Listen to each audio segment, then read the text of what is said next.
Hey everybody, and welcome back to Ready Steady Play, where we are getting ready to go back to Gloomhaven as the Jaws of the Lion and try to figure out what on earth is going on. Because there's some weirdness going on, and we have to stop it, because maybe we'll get paid if we do? That would be nice, wouldn't it? To get paid for our efforts. Hey Chris, how you doing? Hello. You're making it sound like we're super, not immersed in the story.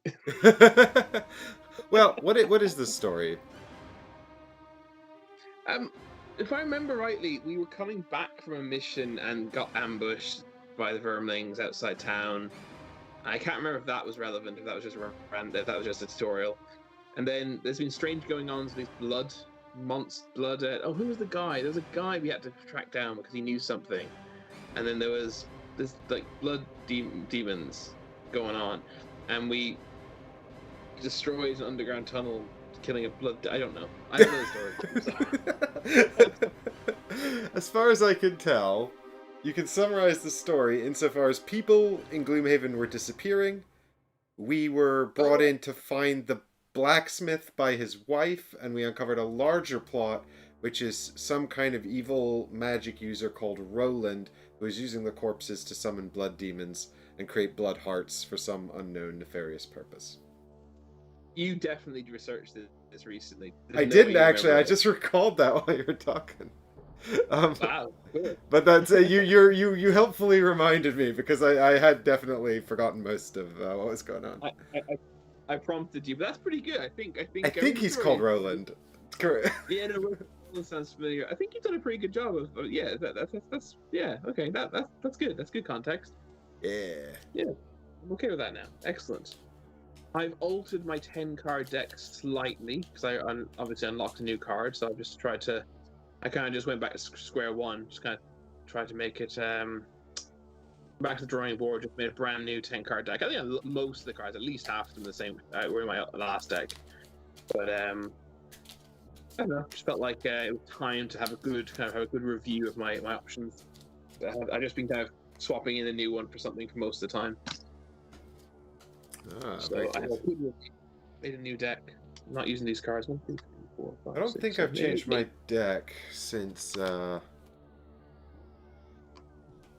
last one, or since whatever I did in the last stream. And hey chat, thanks everybody for joining in and saying hello. I hope you're all doing well and having a nice evening. Hello, Dr. Heggers and Eddie. Eddie has meetings coming up. Mike and I were talking about work meeting while we were setting the game up. It was a boring conversation. I'm sorry, Eddie. Because work meetings are fun. They're fun. And I will not say any more on this matter. Why am I shuffling my character cards? I love doing that. I love shuffling my hand of cards in this game. So we have to do, as always, we have to start, because we didn't end with the Gloomhaven phase. So first and foremost, we can go to the shop. Yeah, first we start with an event, right? Oh yeah, that's before the shop. Yeah. Yep. Perfect. Give us an event. Maybe it'll be your side quest.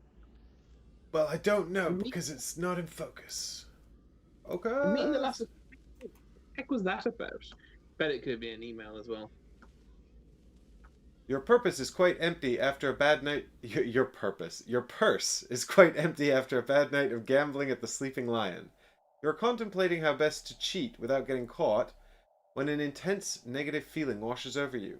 At first you assume it's guilt, but you have your suspicions that it could be something far worse. You try to focus on the game, but something terrible keeps nagging at you. Attempt to find the root of the negative energy, Void Warden required, or shake the nagging feeling and concentrate on the game. How? That is uncanny. It must be your side quest, right? Right. I mean, you say it's uncanny. I'm pretty sure I've referenced hoping to find your side quest multiple times. Every time I've drawn a card since you found yours. So let's I guess let's go with option A. Yeah, that seems reasonable. So well, obviously Gehrman's vote is to shake the nagging feeling and concentrate on the game. He doesn't care. But I think we'll let your character trump on this occasion. Marcella, yeah, she's like, Well, maybe she sits and does it while Gehrman just hangs out, just focusing. Well, I think Gehrman's empathetic enough to his friends to notice when something is really bothering Marcella, you know? All right, here we go. The Void Warden exits the sleeping lion and holds a hand up to the sky. Very quickly, they turn to the rest of the group with a panicked expression. The Void Warden warns them that something is wrong with the Void. Whatever rests inside it is stirring, and something is terrible coming as a result. New location, Warding the Void, 24, A3. Woo! And here I put those stickers away, because I was like, we won't need these till the end. Now we need to go get a sticker.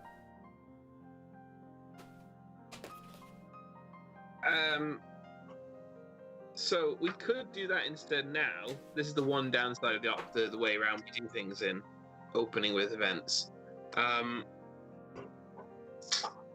It would obviously it would take a few minutes to set this to grab the enemies for that scenario. Well, all things considered, it wouldn't take long at all. It'd take like 2 minutes probably. that's true, but here's my thinking. Maybe we stick with the one we've got now, just because we did a side quest last week.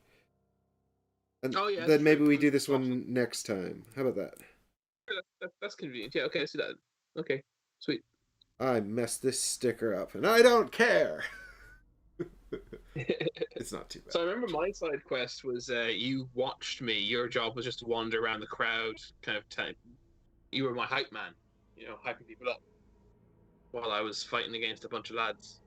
It's true, but I was able to sort of help you by, I had to run around in the audience, like, sort of, yeah, punishing people. You were hype man. You were my hype man. That's it. Look, it's, there's like, there was this, like, just a kind of a ruin, and now there's, like, this pit full of, like, evil spirits. And a big cloud coming out of them, so... Huh. That's cool. That's exciting. I'm excited for that next week. Yeah! But this week, it's Toxic Harvest. We're back in the sewers! Do you want to go... Do you want to go to the shop first? I don't need anything. I got 28 gold. You've got 28 gold. Let me check my funds here. You got 28. I got 53. I was thinking it might be worth buying a throwing hammer because they're really useful and there's no reason why I shouldn't have one. Unless you have no ranged attacks, right. But yeah. Let me have a quick look here. Do I have a ranged attack? Is this my deck? Yeah, I mean, I do have... I've got Turn Out the Lights. I've got... I think, isn't... Okay, so Grasp of Doom is not actually ranged. Why have I got this? Oh, I think I took it for the movement. I might revisit this card, because I think I took it for the movement in the last one. But I do have Turn Out the Lights, so I could... I mean, even though I only have the one ranged attack, I think it's still... I mean, I never use it. I take this for the bottom half, but suddenly the top half would become useful if it could apply stun, right? Yeah, absolutely. If you send me a green piece of fabric, I will green screen for you. Floating Chris head. But then would also lose his body because he's wearing a green t-shirt. That's the point. What? That's literally the point of what Dick was saying. Oh, okay. I thought he just wanted to take the bookshelves out. Oh yeah, just like Chris is literally just Chris's head floating around. I'm gonna animate it so it moves around across the screen, just like floating around. I don't think the bookshelves are that offensive a background. No. Apart from the fact they're not board games. An outrage. But the calyx and the table is orientated this way. It just didn't make sense. Don't you know, Chris, that when you have a YouTube channel about board games, the background must be Calyx shelves full of board games? It's the only reasonable way to prove you're actually into the hobby and not just faking it for YouTube. Hey, if that's a new level of sass coming from you. That would be the stupidest thing I've ever heard. Like, I can just turn off the camera feed for Chris. But no, we're going to leave the feed on, but green screen everything out. It's just to make it work for you, really. So there's the throwing hammer. It is quite expensive, but also I just don't think that there's... Can you have two of the same item? I mean, you don't need it. You've got the... Do you know what I'd hate, though? Actually, I'd hate to buy the throwing hammer now and then get a item to put in my hand in, like, literally the next side mission. But you can have two items because you have two hands. Yeah, but what if I get, like, a staff that requires both hands? I don't know if that's a thing, but yeah, why don't you wait one more scenario then? Yeah, I think I will... Bye. I think Save I your will money up a wait bit one more scenario. I don't have a helmet. I could get this Amulet of Life. What does that do? During your turn, perform a heal one self action. It's okay. It's okay. I can actually... Oh, do you know what? I could get a stun powder. During your attack, add stun to it. Because we can carry 3 items now, can't we? Yes, we can. Yeah, that just adds stun to... That's better than the hammer. Well, I mean, the hammer, I suppose, has the benefit of being... No, it doesn't really. That's just full-on better. Yes, it's better than the hammer, except it takes up a different slot. Yeah. But yeah, I'll buy the stun powder. Say that. That's also more thematic with your character not having a throwing hammer. I do like the idea, though, of Marcella seeing your character running around with a throwing hammer and being like, I want one. That is how people are. It's actually fairly accurate. Yeah. Okay, so... Yeah. That's it then. On to the introduction, I think. Right, so we did our shopping. I just have to adjust my money. Oh no, I forgot my pencils. Bye, everyone. I'll be back in a minute. Then we can all still see you. Yeah. It's true.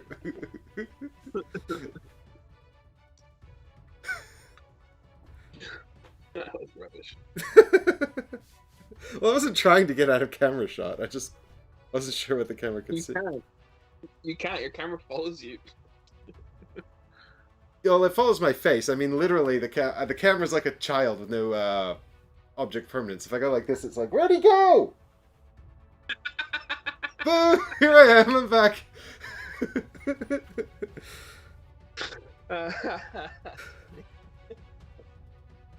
So I'm down to 33 coins, which I'm sure is sufficient. Okay, right. Are we doing? Do we do goals now? Battle goals? Yeah, sure. We can do the introduction first, I guess. Sure. Okay, it's all in this supplemental book because they didn't have enough space for any text. All right, here we go. Story time, ladies and gentlemen. Here's a close-up of the map.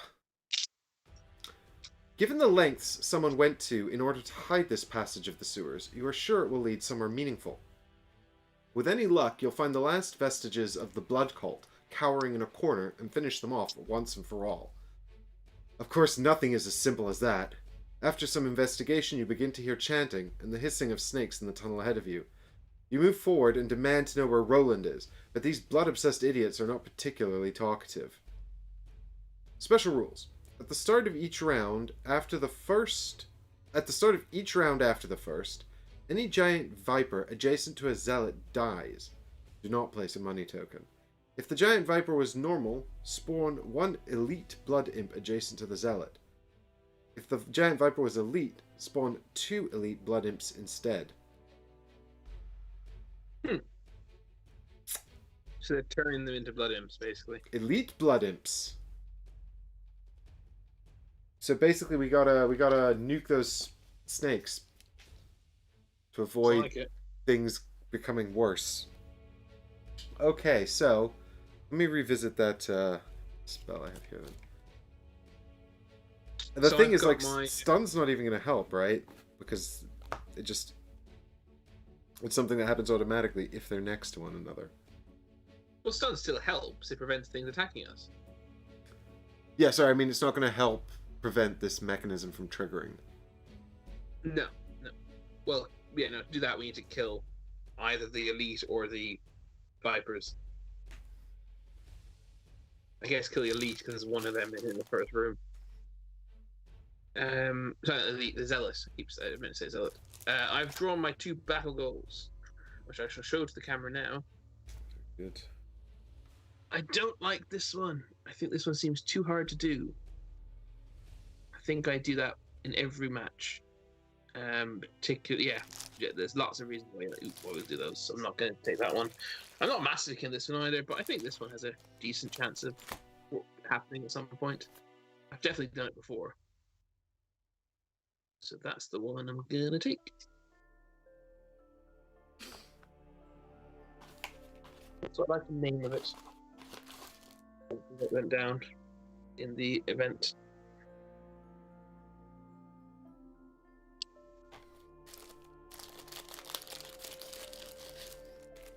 Let me know if Mike takes the same one somehow. Seems very unlikely. You never know.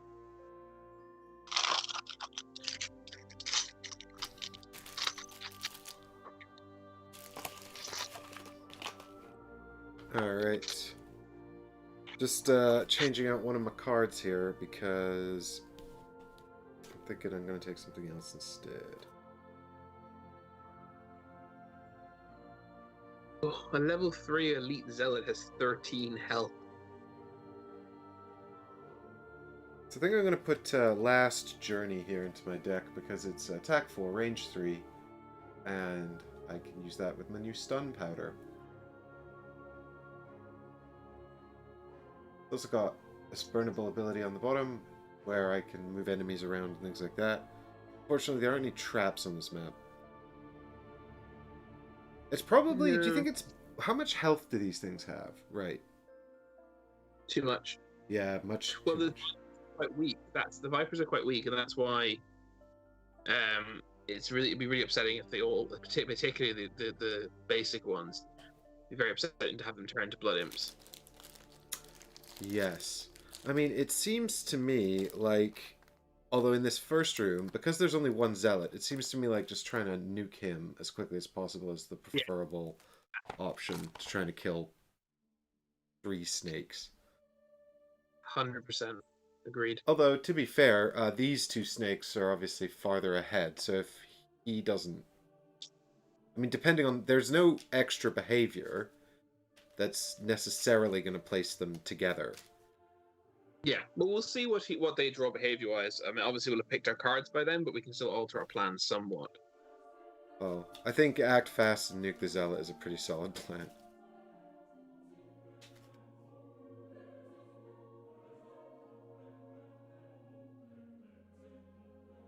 It's going to be much harder when we get into the next room. Yeah. Alright, here we go. Battle goals. Drawn 2 of them. Hopefully we got something doable. Here we go.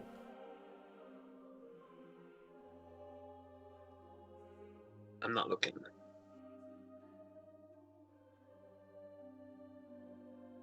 Both of these are really hard for me.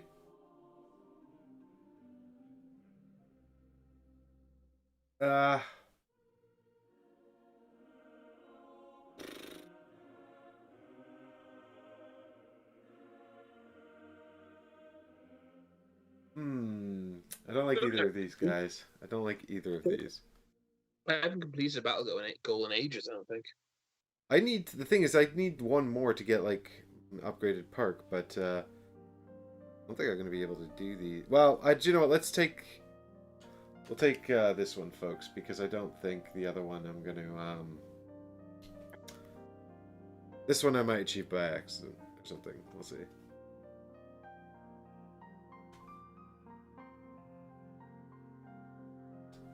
Okay, so... There's Chris's cards. Here are my cards.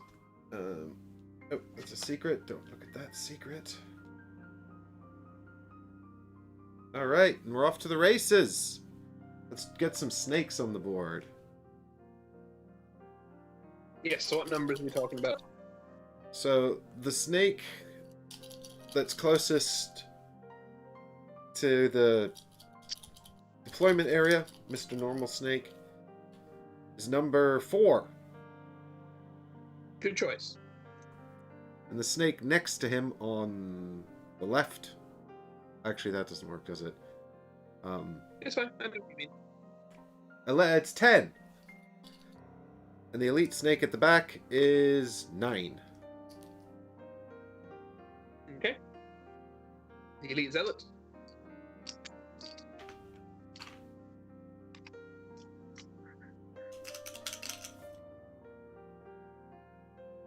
Three. Nice.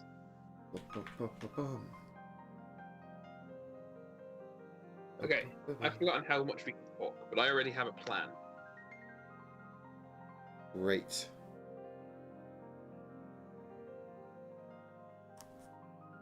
Oh god, I immediately put this one in the wrong color base.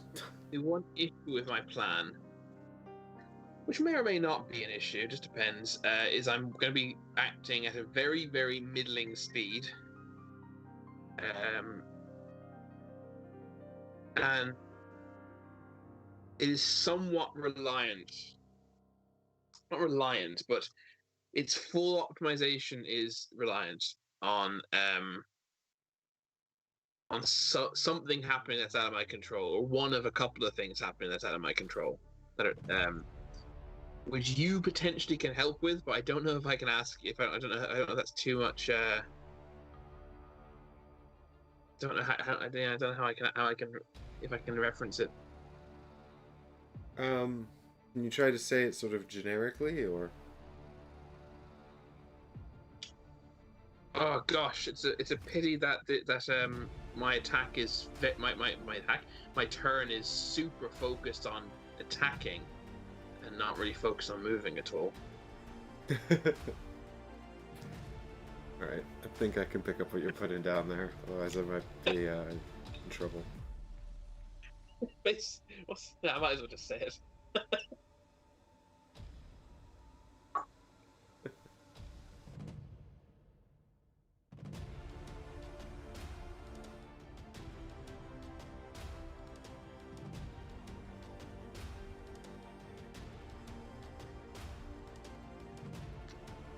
I'm gonna play these.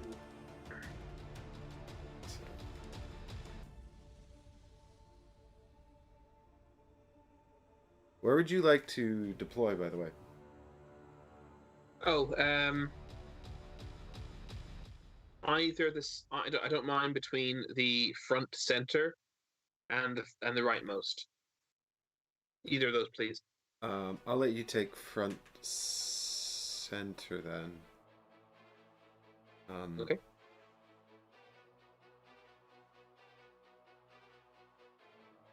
Actually, no. Do you know? I'll let you take rightmost, and I'll take front center. I think. Okay. No issue. Okay, let me have a think here, because I think.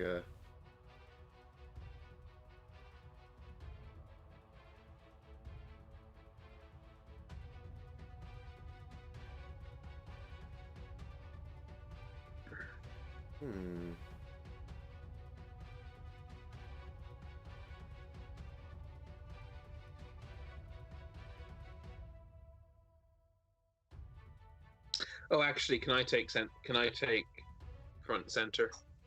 Yep. Because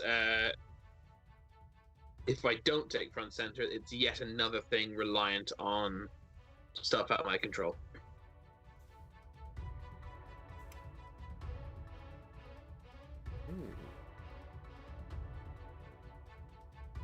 Because basically, I'm potentially going to do an amazing opening turn, but it also could go wrong, and I can be really sad.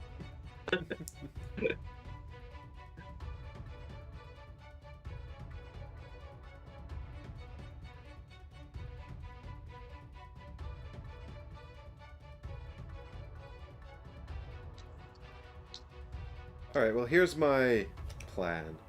Hopefully this will pay off.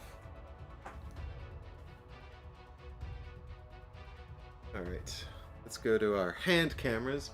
Oh god, what is happening here with Chris's camera? Good lord. You did that thing again! There we go. That's your card, isn't it? Your set of cards. Yeah, that's my play cards. Try to scale this down a little bit. There we go. Great. And here's mine. And Sorry, I shall... So the random cat hairs on my table. I have a lint roller that I clean the vase with, but it's run out. I haven't got a new one yet. Skimble was literally decorating the table right before the stream as well. Right, and we need a zealot and a giant viper as well. All right, here we go. Ready? Ready. 3, 2, 1. Bam! 54. 21. All right, cool. All right, what we got over here? So we got giant viper, who is 11. Shield 1, attack 0.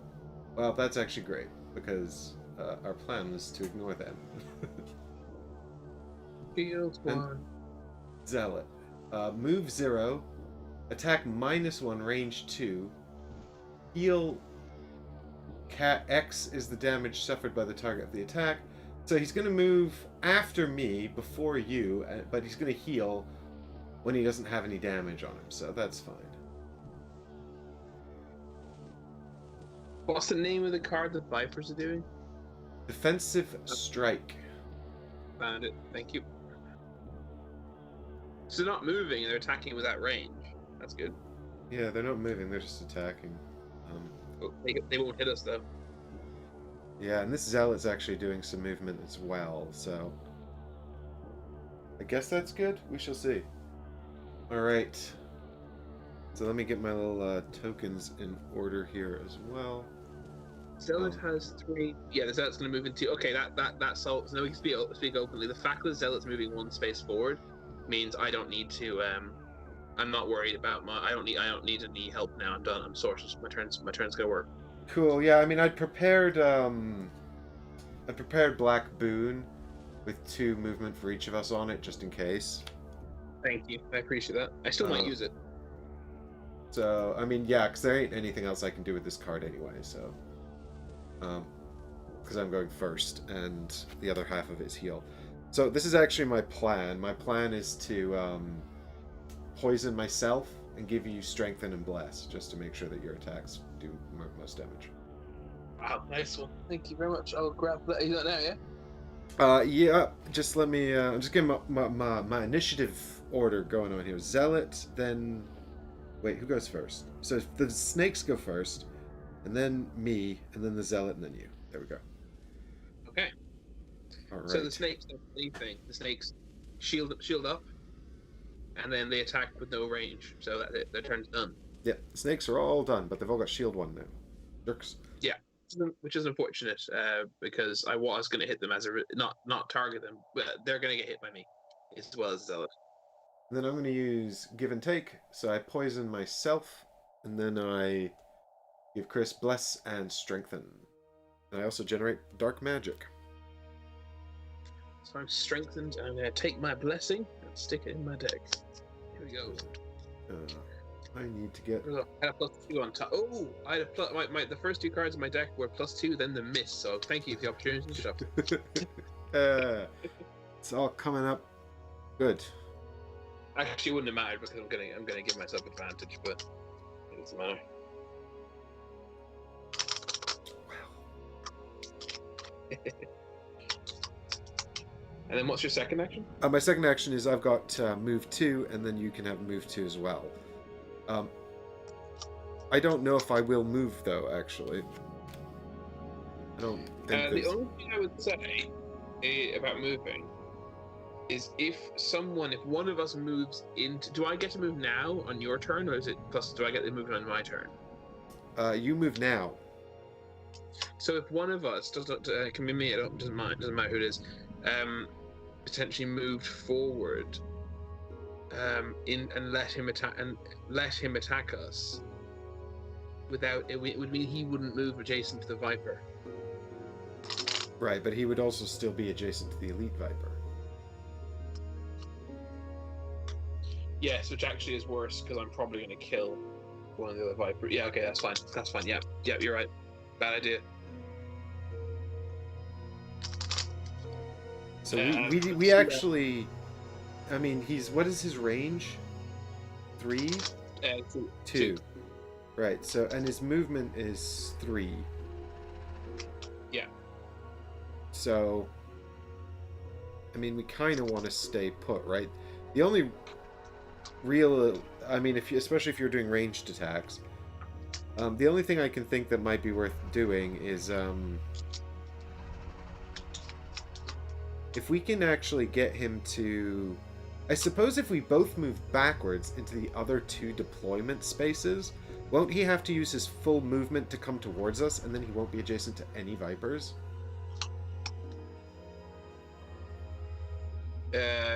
Yes. So maybe we should do that. On the Yeah. off chance he doesn't get killed this turn. Let's do that. Why not? Alright, so if you back up into the westmost space, and I go into the northmost space, then if he wants to get into range 2, he's going to have to come running down the corridor. Yeah, that's clever, I think. That's a good idea. It's a good contingency plan for us failing to kill things. Yeah. I mean, I don't know why we'd need a contingency plan, because we're epic and we never fail, but just, in case. I'm also going to have, like, every advantage. What did you give me? Did you give me strengthen? Yeah. Yeah, so I've got advantage on all my attacks, of which I'm going to be making 4. Well, our man here, so it's the Zealot's turn to activate. He's going to move 1, 2, 3. I've just moved him north 3 spaces.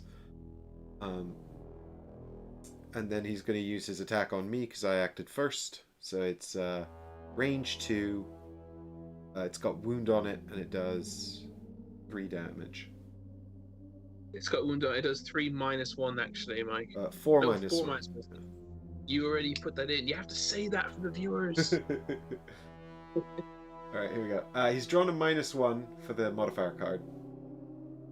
Told you it was 2 damage. I was just skipping ahead. Yeah, he's already done the math. So he generates dark magic, which I'd already generated, so I guess we're just super dark magic now. Flies off the board and becomes infinite. he heals 2 damage on himself, but he's already max health. So wait a minute. What I take 2 damage, right? That's what we said. Yeah, right. correct. But then I take 3 because I'm poisoned. What? Yeah. I might as well use my heater shield. Actually, I don't see any reason not to. So No, I don't I see will any. use my heater shield there to prevent 1 damage. Down to the poison. That makes no sense.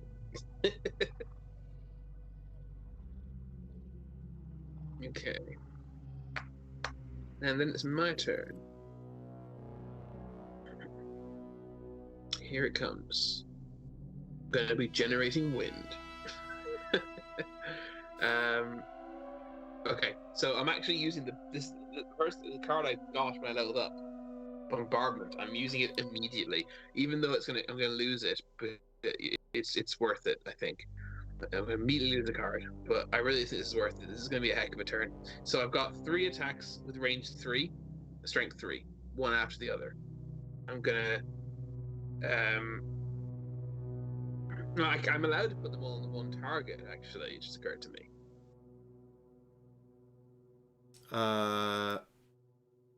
Yeah. Because it's 3 separate attacks. So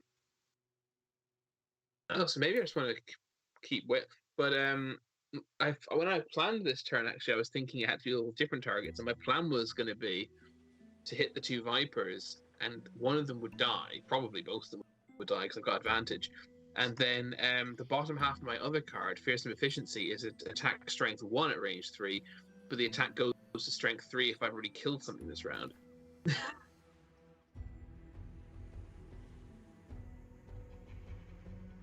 So I think I might attack 1 Viper. Yeah, that seems reasonable.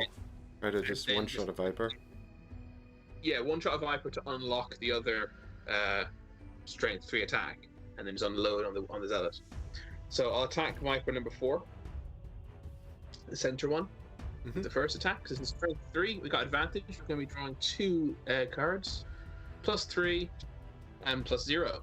So that gets rid of the +0. That's +3. 3 and 3 is 6. -1 for his shield is 5. He is still very dead with 4 health. Yeah, Viper, you're dead. Dumb snake. Okay, so then I've got. I'm going to start unloading on the Zealot then, I guess. So strength 3 attack on the Zealot. Flipping some cards. We got another +0. And we got a stun. That's not +0, but at least it's a stun. So Elite Zealot is stunned. That means at least he won't be getting adjacent to the Vipers very easily. Well, at the moment it's fine because it triggers at the start of the turn anyway. So he ain't going anywhere for the time being. So he's that's plus, and he hasn't got a shield or anything, has he? No, so he still takes 3 damage. So that's good. 3 damage, and he's stunned. Okay, and then next attack also on the Zealot. ×2 and +2. So we'll take ×2, please. And that is. We're spoiled for choice. He takes 6 more damage, right? Correct. That's the, and then I generate wind magic with that same card. I get 2 experience, and the card is unfortunately lost. Bombardment. And then bottom half of fierce and efficiency, attack with 1 strength, range 3, +2 attack strength, and gain an experience if you've already killed an enemy this round, which I have. So there we go. Let's do that. And I still have advantage. So let's draw 2 more cards for the Zealot. +3 and +2. So that's +3 I'm going to take. That's 6 more damage. I think he's dead. Yep, super dead. Yeah! Get out of here, bad person. And I even got the top my regular ×2, but not the blessing, because the blessing is still in there. Excellent.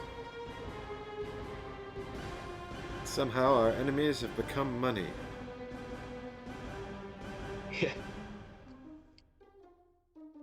Okay, I think that was worth losing a card early on.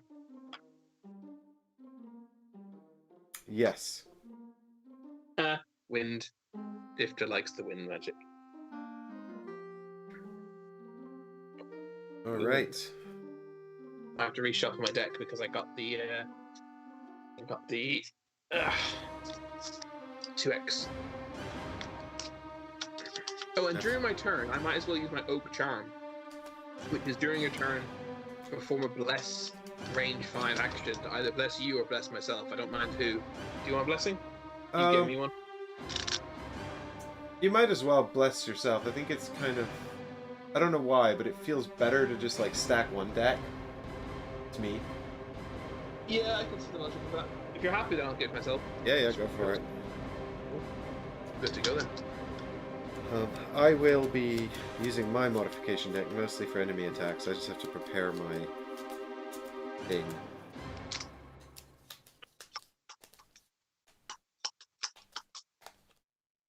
Alright, so top of turn 2, we check if Zealot is adjacent to any Vipers. He is not. Zealot dead. Zealot dead. Zealot's adjacent to nothing. No more Blood Imps just yet. He's adjacent to the pearly gates.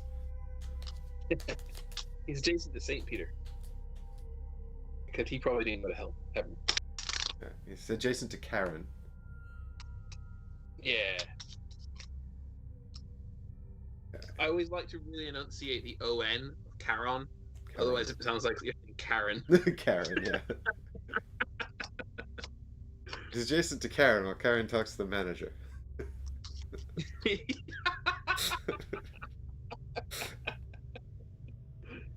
It's actually literally how.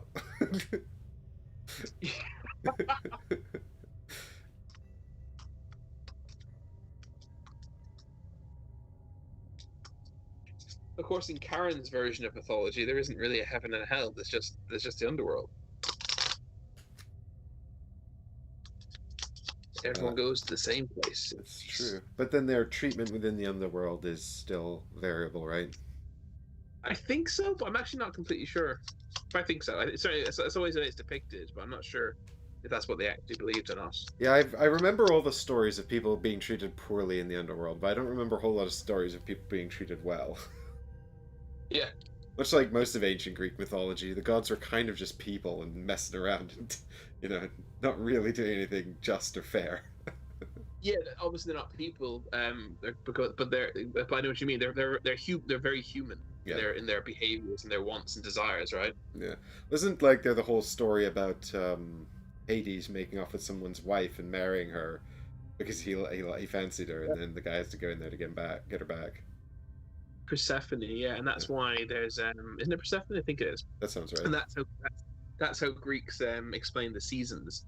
That she spent 6 months in the underworld with Hades, and That's 6 months. right, because he had to promise when he was leading her out of the underworld that he wouldn't look back to see if she was there and take it on good faith. But he did. But he That's did right fair. at the end, yeah.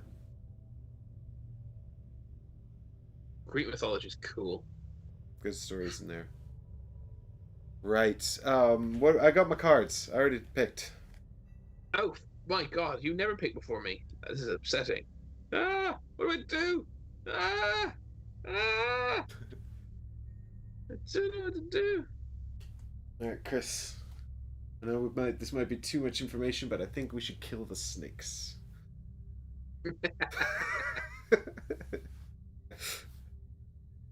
Yeah, you know what? I'm with you. I'm with you, mate. Let's do it. Okay, I'm gonna play that. I think it's gonna be a. Okay, and then I want to maybe this.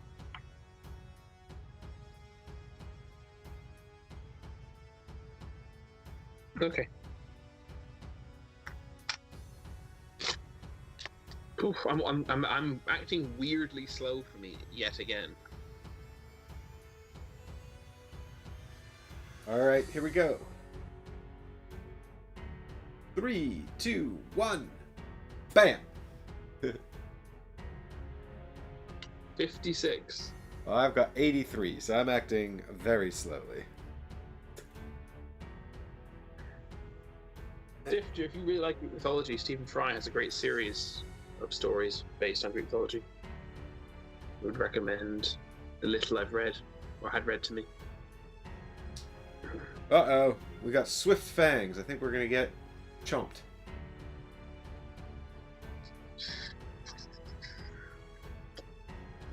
The enemies are moving +1 with jump, and they're gonna attack with target 2. How do snakes jump? They haven't got any knees.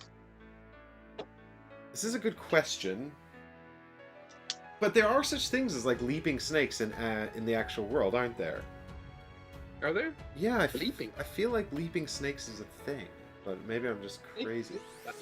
Or like snakes that don't they curl up into like a coil, like rattlesnake, and then they can kind of like spring out of it? Maybe. Yeah, maybe. But I don't think they leave the ground. Yeah, maybe that's just something I made up in my head. Or maybe it's like a movie thing. Maybe it happened in Indiana Jones, and I'm like, oh, this is real. I mean, leaping lizards is a saying, but they have legs. Difter, Stephen Fry himself reads the books on Audible, so do that. Stephen Fry's books are how I learned that Pegasus is born out of Medusa's head. Did you know that? I mean, she must be able to open her mouth real wide then.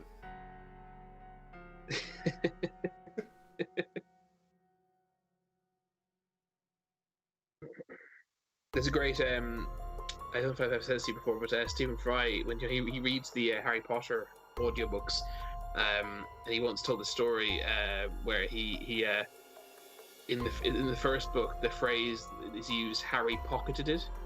It's really hard to say. Harry pocket. I've seen this bit on YouTube, I think. Something like that. Phone J.K. Rowling during a recording break saying, look, can I just say Harry put in his pocket? I just can't enunciate it. And apparently she just went, no. and then every subsequent book it's appeared at least once. The phrase Harry pocketed it. Pocketed it. Pocketed it. Pocketed it. It's so hard. Harry pocketed it. You nearly had it, but you just missed out the T the first time you tried to say it. You see, it's so close. Harry pocketed it. Now you had a D at the end instead of a T. It's so hard. Pocketed it. Pocket it. Yeah. Yeah. TD. Harry TDT. pocketed it. It's hard to Harry say without sounding like an idiot trying to say it. Do you know what I mean? Harry pocketed it. No, I see. I always put it. Why do you put an extra? Yeah, you're adding a syllable syllable. Yeah. Why? Harry pocketed it. That was alright. That wasn't too bad. That wasn't too bad. I'm literally reading rattlesnake facts here about whether or not they can jump. I've got my phone out. Of course they can't jump. They haven't got knees. Yeah. They launch themselves, which is a good use of the word launch, I think. They use the word launch so that people like me can be pedantic and say it's not jumping. In need of some more audiobooks to break up the Discworld binge I'm on. I've only read 2 Discworld books. I don't know what it is about Discworld. I can't get into it. I've read the first 2. I've read Light Fantastic and Color Magic. Yeah, just never been into it for some reason. I've read. I like the Rincewind stories. I read a lot of those. I like Rincewind. The first 2 are Rincewind, but I did meet the late great Terry Pratchett before he died. Very nice man. He taught at my university. He was an English lecturer for a while at my university. Well, enough of that reminiscing. Here's facts. Snakes can't jump, but instead they lunge forward from a coiled position at an accelerated speed. It may appear, as the snake launches itself, it may appear as though the snake is jumping. But it's not. A study from a university found that rattlesnakes are fastest striking among all venomous snakes. They revealed that rattlesnakes can lunge forward half of a foot in only 70 milliseconds, which is faster than the blink of an eye. So there you go. Don't blink. Snake facts on Ready to Defend. That's what we're known for. Bringing the education both on the board and off the board. So what's your initiative right now? Dead last. 83. Oh, okay. So we get to see what these lads can do then. Yeah, so I think this one... wait, so the elite activates first, but I don't think he can reach us, can he? His movement is 4. So... But he'll still move. Yeah. I suggest we move him onto the money slot space closest to us. Yeah, and then we can pick it both coins when we murder him. Exactly. Yeah, that's 4. So he's there now. Guarding the money. And then I guess his mate moves onto the space between him and you so that he can strike us both, right? Yeah, exactly. He positions himself so he can strike us both. Yeah. And this is going to be... Does it matter who he strikes first? No, but I suppose we'll do me first because I'm lowest in initiative order, which is how it would work if there were two targets to pick. Alright, here we go. So this is Chris's modifier. Blam! We got a +0. Hey, that's the only reason it can matter, is the card that you get. Cool, I'll just take that to the face.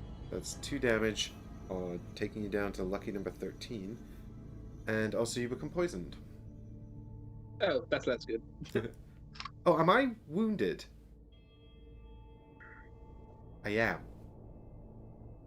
Oh, yeah. Right. And when does wound come into effect? Are you wounded and poisoned? You are. I am wounded and poisoned. Wound is next time. It's at the beginning of your turn, isn't it? Just take a damage at the beginning of your turn. Yeah, so you should have taken one already. Right, so I should be on 8. Yep. I have adjusted things. Should have bought that necklace of healing. God damn it. Yeah. Yeah, actually, because getting rid of poison or wound is something it can do instead of healing you 1, which is really good. Well, wound is not the same as poison. Wound is goes away when you're healed, unlike poison, which blocks the healing. Yeah, but either way, it's useful. Yeah, exactly. That heal 1 would be. I presume that you must be healed some damage to get rid of wound. What I mean is if the poison blocks the heal, I presume that doesn't get rid of wound. No, I don't think so. Because it says remove when heal. Prevents healing. Remove when heal. No, it would. They would both go. And if you look at the wording, because poison says prevent healing, yet remove when healed. Well, chat, you can have a little think about what you reckon. The case. No, it's very clear. Very clear. When you commit a heal action, you remove poison and wound, and also heal health, but you don't because poison blocks it. It prevents the healing. Prevents healing, but doesn't prevent healed. Yep. I'm in agreement. Heal great right now. That amulet would remove both those effects. Yeah. And heal nothing. That'd be awesome. Yes, I should definitely have purchased that. Okie dokie. So now the snake is attacking me. Here's my modifier card. Blam! It's a -2, which means that I take 1 damage from poison. Well, I'm glad that you got the better one. Indeed. I also wish that I'd remembered I was wounded before choosing my cards this round, but never mind. Yeah, that's fine. It's okay. It'll be okay. What are your favorite facts, guys? Yeah, see, Moose Gumpete knows what's going on. He knows how to play a game. Both. Came for the stream failures, stayed for the animal-related facts. You see? Animal facts. Yeah, white men can't jump too. Rattlesnakes can't jump. It's a very different movie to the first one. I think it's me next, isn't it? Yes. Okay. I'm gonna move. I'm gonna just move 3 spaces onto the money down south. You deal the rest of the money when we kill these guys. Okay. That'll be the end of my turn. And then top half that also re-strengthens wind magic. So wind magic goes back into strong. I generate wind. That was the bottom half of power pitch. Top half of ricochet. Then we're going to target one of the guys with strength 2, range 3, and the other one with strength 2, range 2. And these do have to be 2 different targets. I'm kind of tempted to give myself advantage. Because a long rest fixes it gives me back my eagle eye goggles anyway. Doesn't seem unreasonable to me. So I'm going to do that because I find myself always not using my equipment, and then the scenario's over and I didn't get to use it. So let's do it. Let's give myself advantage. Eagle eye goggles down here, and then. So I'm going to resolve against the regular guy first. So this is, strength 2, modifier coming up. +1 with a stun, or ×2. I'll take the ×2 because 2 × 2 means he's dead. Wop wop. So that's number 10? Correct. Yep. He did. He turned into money, as if by magic. He did. And then we're gonna have a strength 2 attack. It ricochets off his body into the big boy. We're gonna have nothing with a stun, or we're gonna have +3. This is an interesting one in a way, isn't it? Because the stun might be correct. I can choose. I think is the idea of advantage. Would we rather have 5 damage done to him or stun him? I think 5 damage because he only has 3 health then. Yep.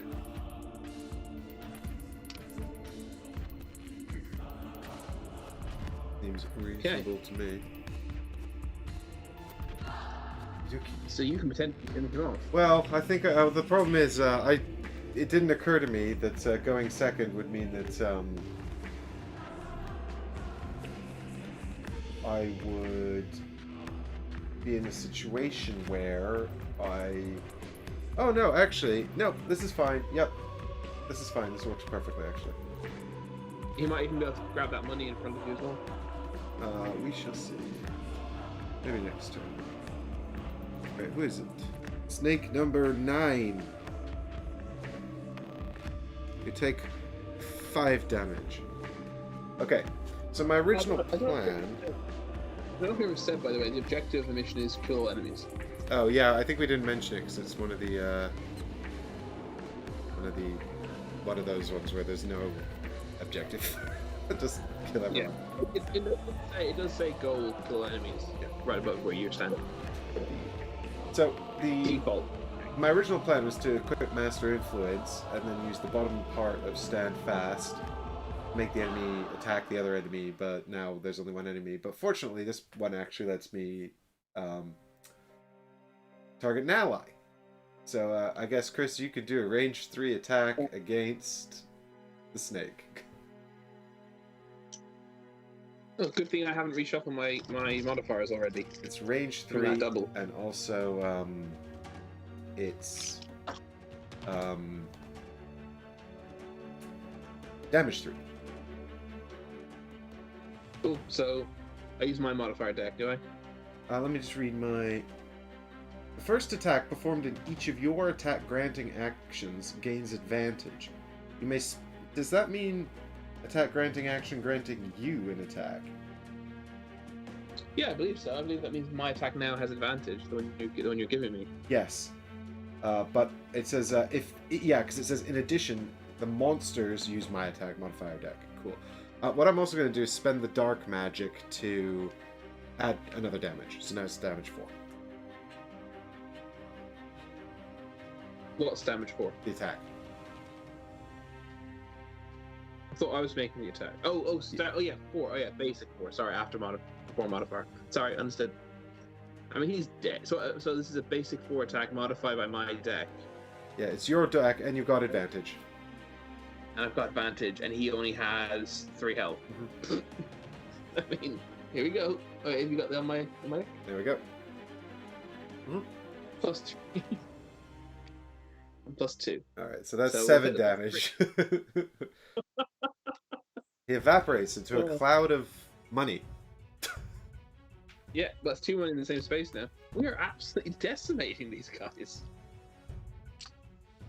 We're clearly over leveled. We're not though. Alright, that's it. Next turn, I have to reshuffle my deck again because I've managed to draw my double twice. And there's 2 blessings in here as well. They just jinxed it, Heggers. Man, why you got a bit of that?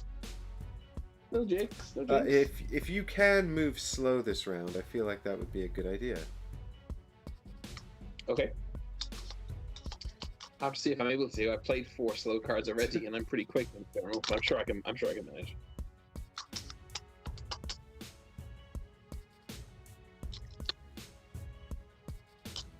I'm probably not going to open that door just yet because, you know, Pacing. I don't want them to attack them.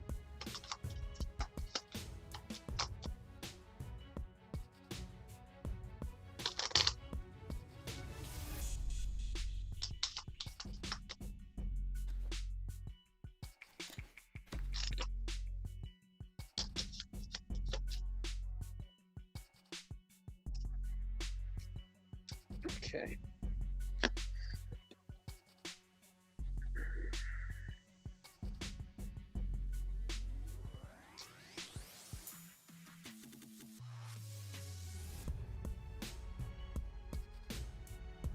Do the old make sure I got these cards the right way around Gloomhaven thing.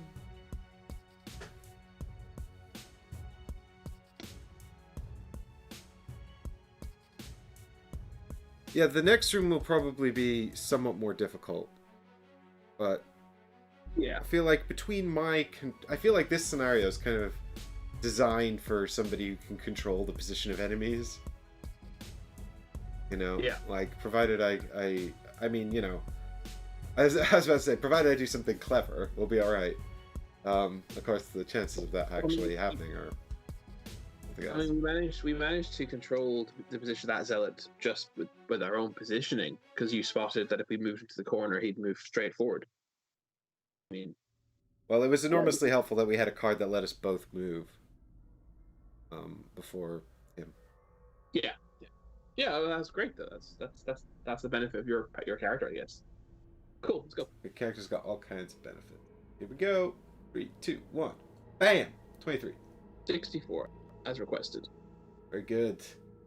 Okay, so I am going to go first, and I'm just going to use suggestion for basic movement. I mean, it's got move 3 on it, but whatever. The point is basic movement.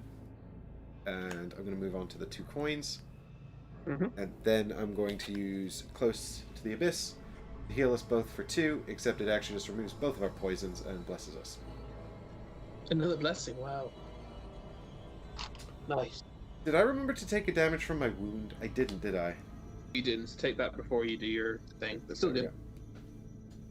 Okay, so the poison's gone.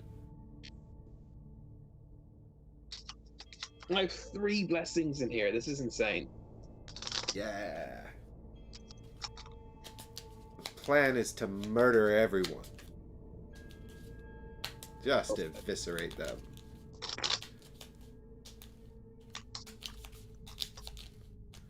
Alright, and at the end of my turn, I pick up some money! Yes. Oh my god. This almost never happens to me, guys. I almost never get the money. We'll see if we can get you the chest as well, okay? Yeah! Oh, I do want that chest. There's a treasure chest. I want the treasure chest. Alright. Knowing my luck, it'll be like eyeballs.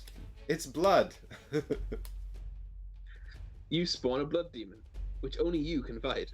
So I'm just going to use the bottom half of double throw as a basic move action, which is made +1, given +1 movement due to my comfortable shoes. So I'm going to move 3 spaces towards the door, so I'm beside the door. In the snake elites, oh yeah, there's only one spot beside the door. That means I don't have to lose this card, even though both halves of it lose because I use a basic action. And then the new favorite, finally with no combat, I'm going to take the opportunity to prepare my favorite axe. Putting it in my active slot, getting the cool, fun miniature that we opened a while ago, preparing that. That means I'm getting 2 experience for playing that card. That means I'm going to be able to buff my next attack. God, the new favorite's like a novel. Yeah. +3, wound, and push. The rest of it's just talking about how you retrieve it.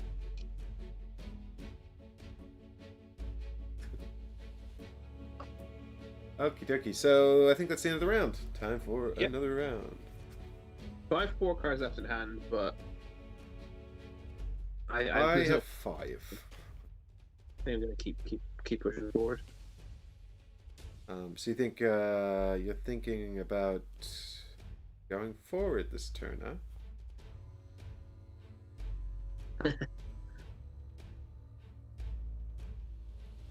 Well, maybe not actually.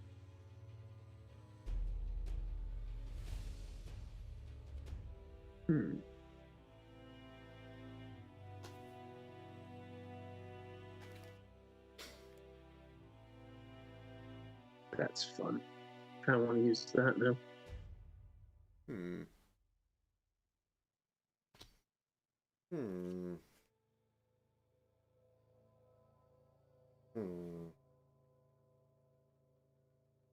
So, there's a part of me wondering, should I wait for you and not go through the door this turn?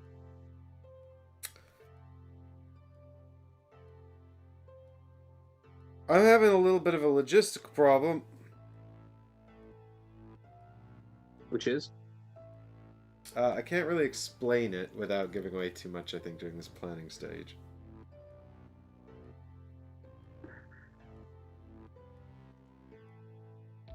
Do you think I should be, act or not so much act, though?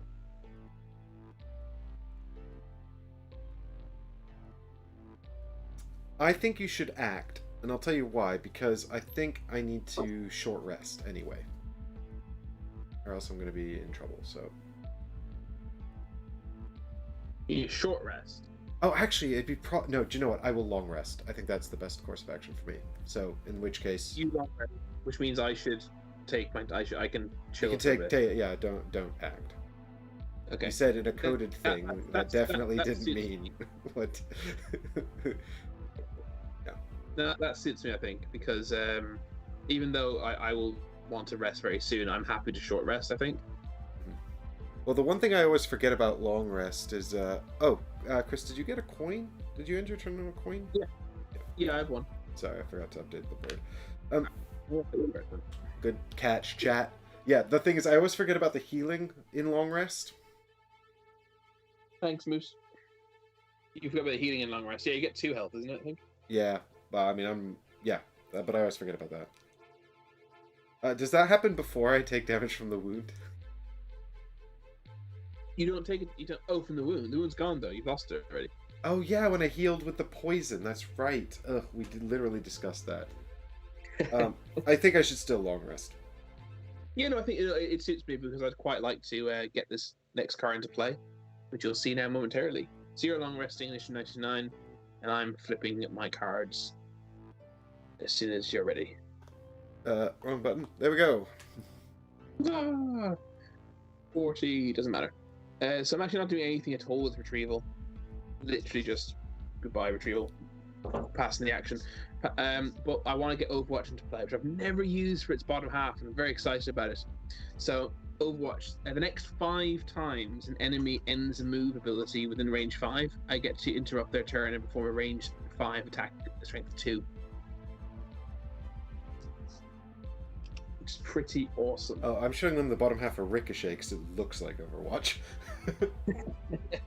The next 5 times an enemy ends a move within range 5, perform an attack 2 range 5 action against the target. Wow. Awesome. And yet another card that's going away into the active slot, but I think it's worth it.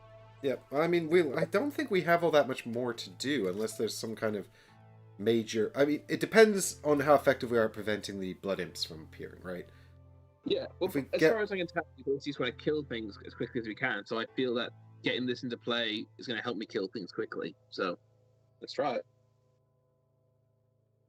You put the little axe on the first part, the first circle, right? The little token axe. Yeah. Alright, that's my turn. I'm going to heal 2, which brings me up to 8. And I'm going to reset my kite shield, heater shield, pick up all my cards, and now I'm going to burn one. Which one am I going to get rid of? I think I'm going to get rid of the... It's useful though, damn it.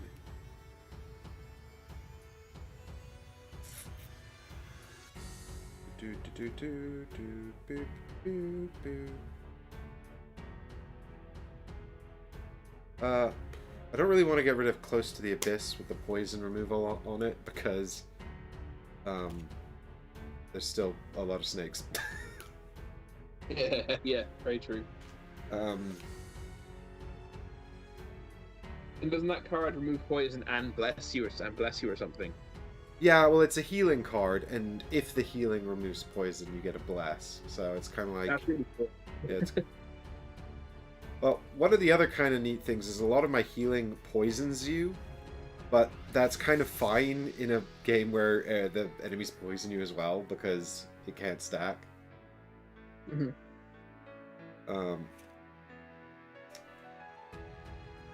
I want to keep all of these cards. Damn it.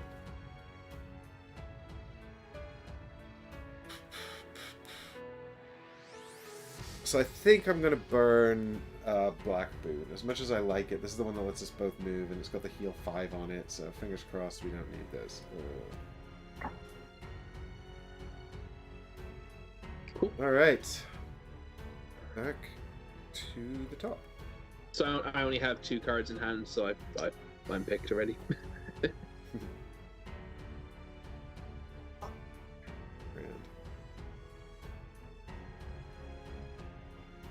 Oh, did you also do refresh your heater shield if you didn't already?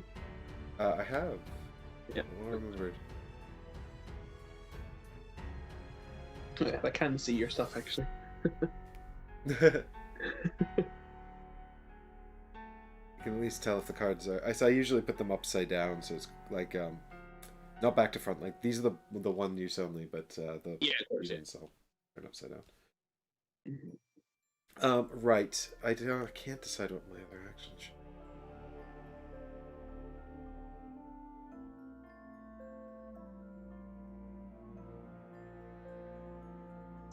Yes, it was a very easy decision for me with 2 cards in hand. Which 2 cards? Is wind actually? Yeah, wind is gone. Yeah, all magics are inert now. By the way, I don't know. Yeah, yours is correct. Yeah, sorry. Mine was not correct, but now it is. Alright, so I think I'm going to do this. This feels reasonable to me. So, any preference of my speed, by the way? I can alter it within a not a huge gap, but I can alter it.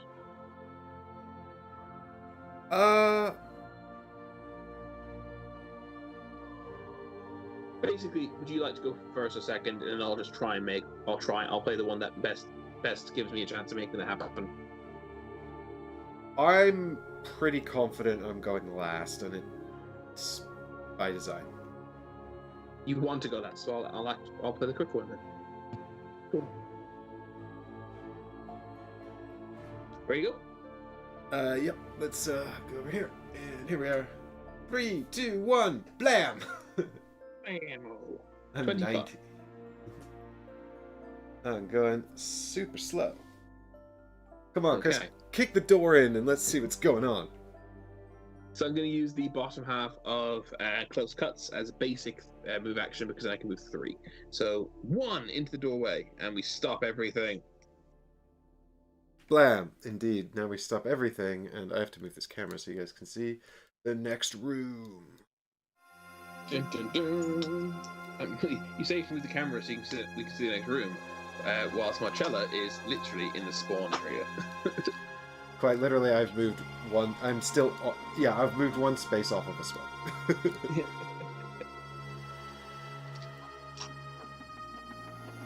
I'll put these cables here to make it awkward for my camera. Damn it.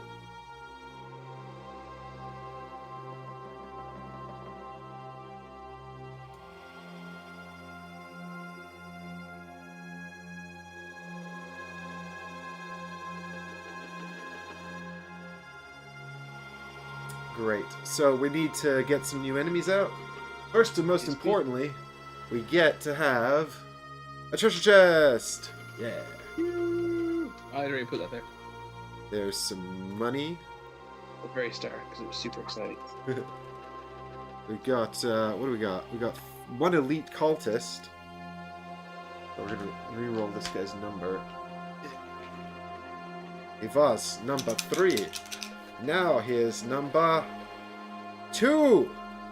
Oh, we're working our way up to the head cultist. Okay, so the elite cultist is number 2. Yep. And then we got 2 regular cultists.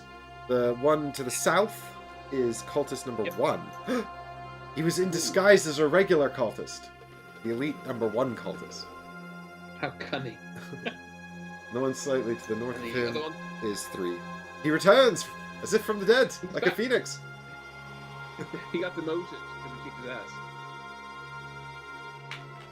Makes sense. Now we're gonna get some snakes. We got 2 regular snakes and 2 elite snakes. Oh my god.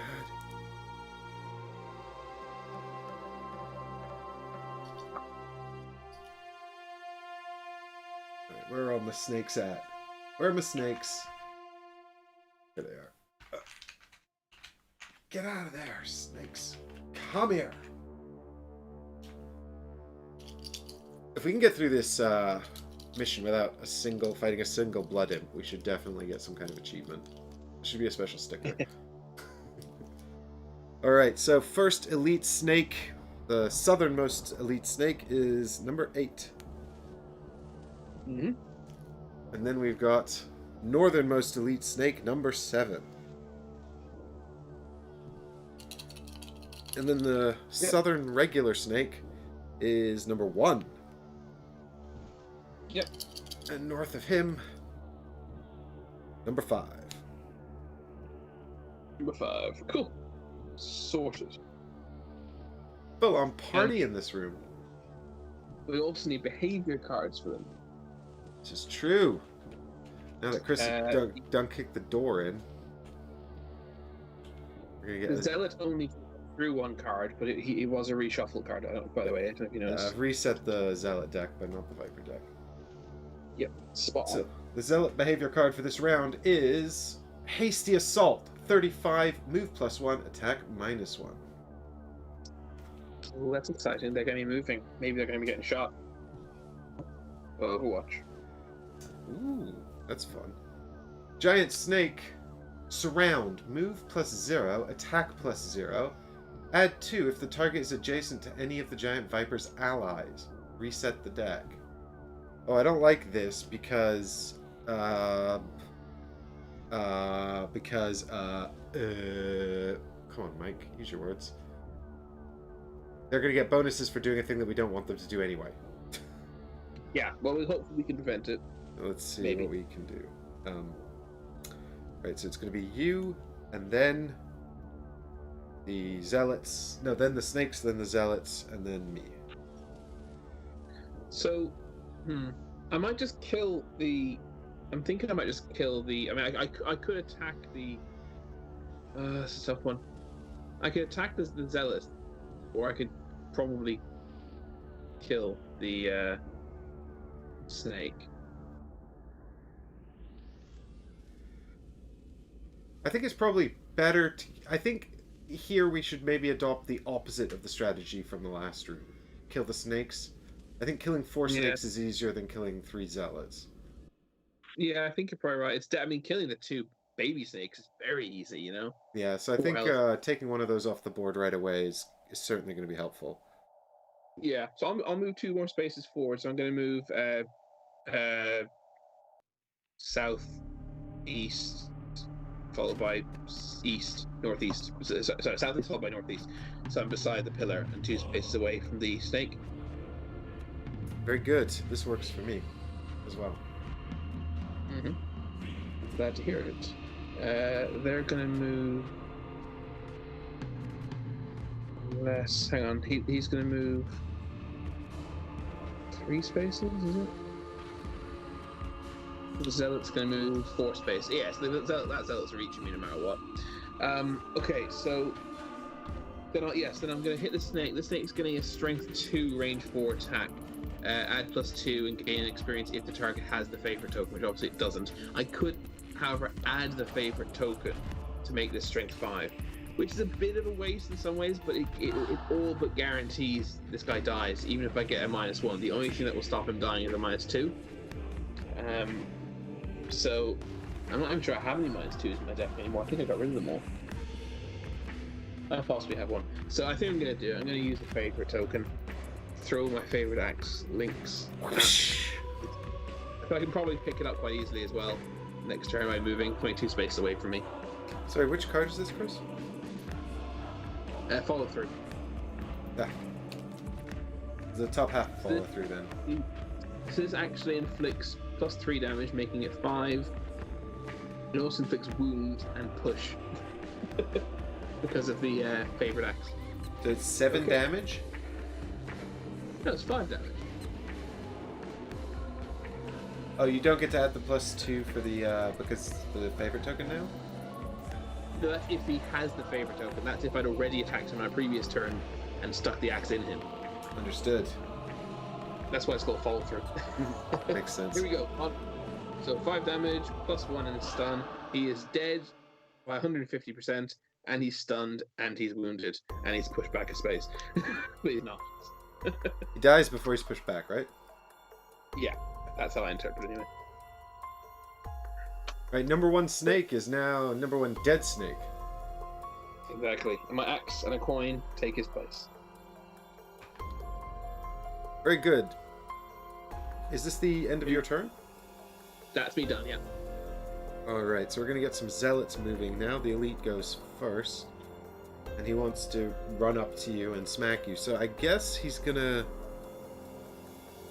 just gonna wind up north of you? He is, yeah. So he's gonna go, fall over because he's drunk.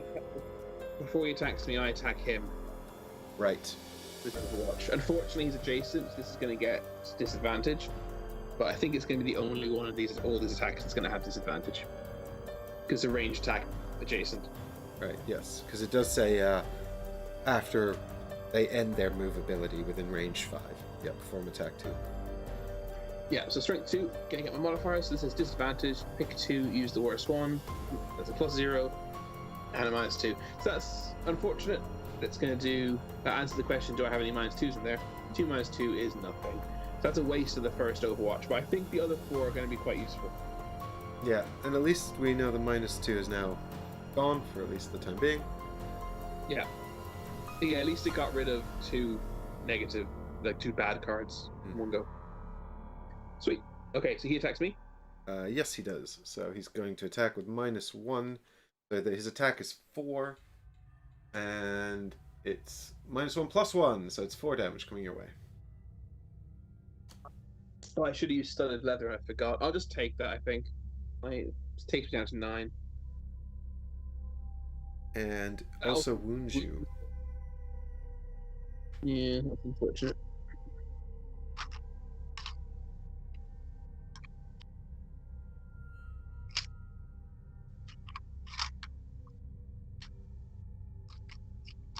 Why is it so hard to find a wound? There it is. Cool. Okay. Alright. So then, zealot number 1 next? Yep. So I guess he just goes, because they've got 4 movement. So does he just move into the space with the axe or the space north of it? It's our choice. Oh, no, the axe is nearer. So the axe, I guess. Yeah. 1, 2. Hey, who dropped this axe? So then again, I attack him with a strength 2, range 5. Here comes the modifier, +2. So that is 4 damage. To Zealot number 1. Zealot number 1, you win 4 damage, and you get an experience point. Nice. Okay. Next is Zealot number 3, who I believe just queues up behind Zealot number 1 in the space northeast of him. Yeah, that makes sense to me.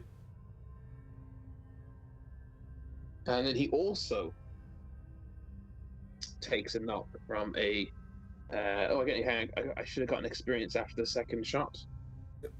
In the Overwatch. And I took care of that. I've got you on 4. I'm on 6. Oops. Must have missed 2. Oh, I think I maybe missed the 2 from favorite, the new favorite. Yeah. I think so. For those of you watching, there's a pillar here that you can't really see because it's blocked by the things. Chris can still see the zealot at the back, so I like this idea of Gehrman kind of leaning out and being like, "Yeah." Yeah. So this is gonna so strength 2 again. Here come the modifiers, +2 and a muddle. Ooh. So that's 4 damage to him as well. And he's muddled. He's super confused. Great. I think that gives him disadvantage, doesn't it? Yeah. Yeah, muddle gives him disadvantage on his next turn. Yeah. Okie dokie. And so that is the end of the zealot's turn. Yep. So now we're on to some snake turns. Where we've got Viper 7 going first. And I guess he just moves so that he's south of the pillar? Yeah, he's moving, 3 spaces? Trying to get towards me? 2, 3. Yeah, south pillar. Yep.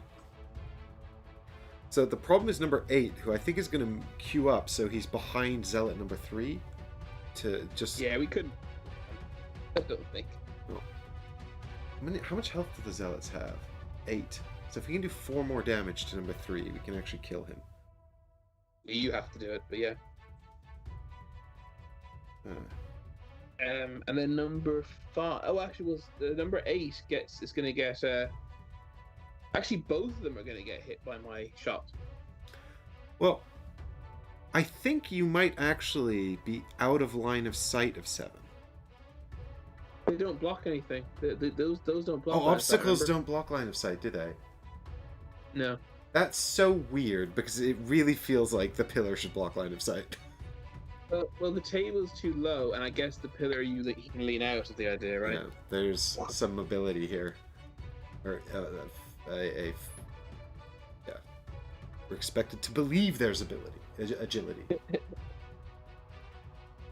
The statues and the standees are... I think Difter wants you to kill me. Yeah, I'll just shut the door and let Chris deal with this problem. Alright, so should we do the attack on number 7 first? Yeah, attack number 7. So here comes the modifier. Strength 2 times 2 is 4. Ooh. That is remarkable. I've got my double 3 times. Haven't got the miss a single That's time. a blessing. I also haven't got... Oh, that's a blessing. I explained a lot. No, that one's the blessing. Oh, so that doesn't reshuffle my deck then. That just gets removed. Interesting. So where was that? That was on number 7. So he takes 4 damage. There we go. Yeah, that would have killed him if he was regular. And then number 8 takes... Is it number 8? Yep. Yeah, number 8. Plus 1, so that's 3 on him.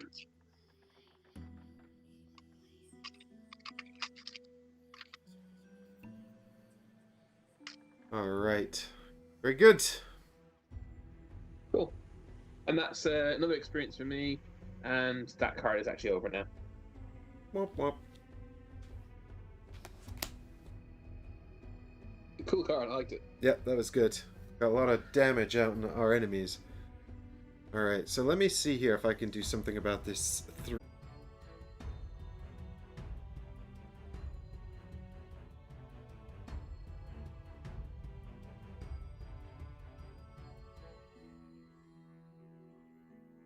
Hey, we back. Just OBS deciding to pop out of existence there for a moment, but fortunately we don't cease to exist when that happens. No, I assure you, I am real, even when you're not looking at me. Yep, this is something I had to learn, but now that I know it, I refuse to forget it. Yeah, Michael had the impression that I only existed when I was at his house for a few years. What have you done? I've done the really stupid thing where I plan to use the bottom part of both cards.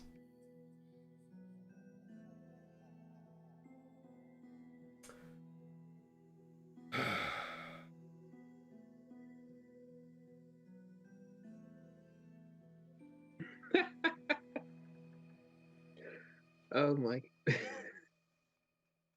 Don't you have some nice shoes you can use to move with? That thing? Yeah, it's just a shame because I was going to give you this range 3 attack again so that you could kill the Snake 8 or the Cultist 3. But, yeah, do that. I can't because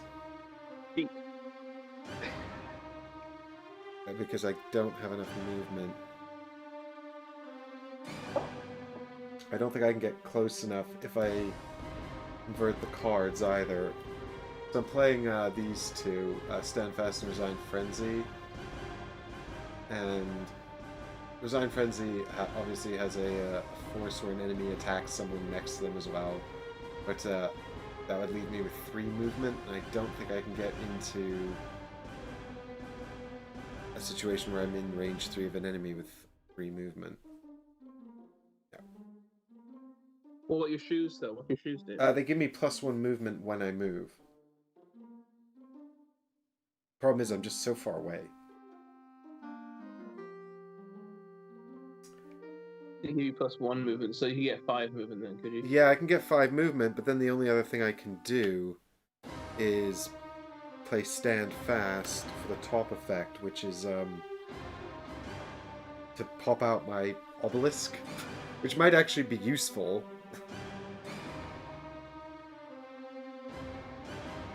But unfortunately not necessarily, rats!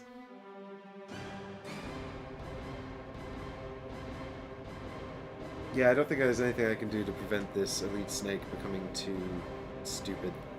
Blood imps. That's irritating. It is indeed. Rats, I was going to give you an attack. If this had paid off... Do you know, I'm not going to sit here and worry about it. So I'm going to go 1, 2, 3, 4, and then I might as well flip my weathered boots here. Go 5 into the doorway.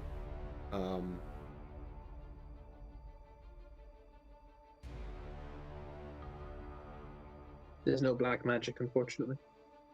Yeah, regrettably, there's no black magic. There ain't anything for me to do here.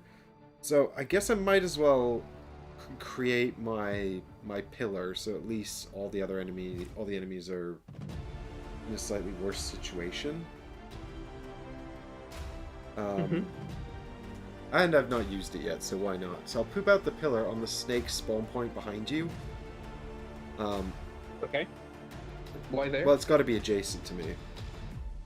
Oh, okay. Any enemy that stands adjacent to the pillar gains poison, and all enemies within range 3 of it gain disadvantage. Oh, that's pretty good then. Yeah, that's what I'm thinking.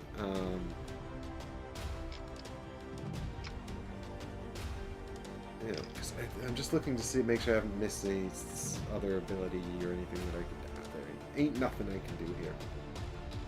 So, all enemies within 3 have disadvantage. Is that what you said? Yeah, all enemies within range 3 of the pillar have disadvantage unless they're performing an attack I'm making them do. And what's the other thing it does? It just blocks it. It's an obstacle, and also if enemies stand adjacent to it, they get poisoned.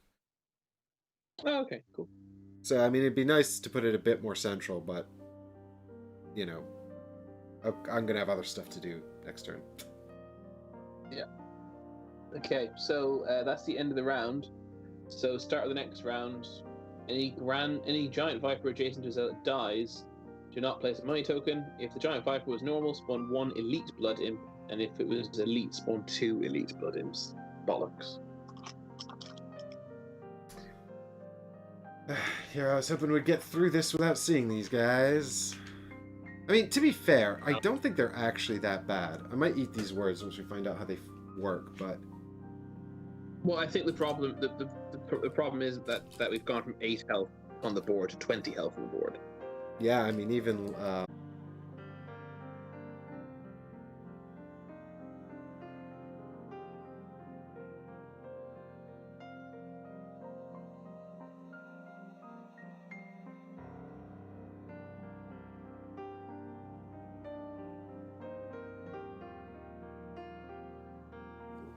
Hey, we're back!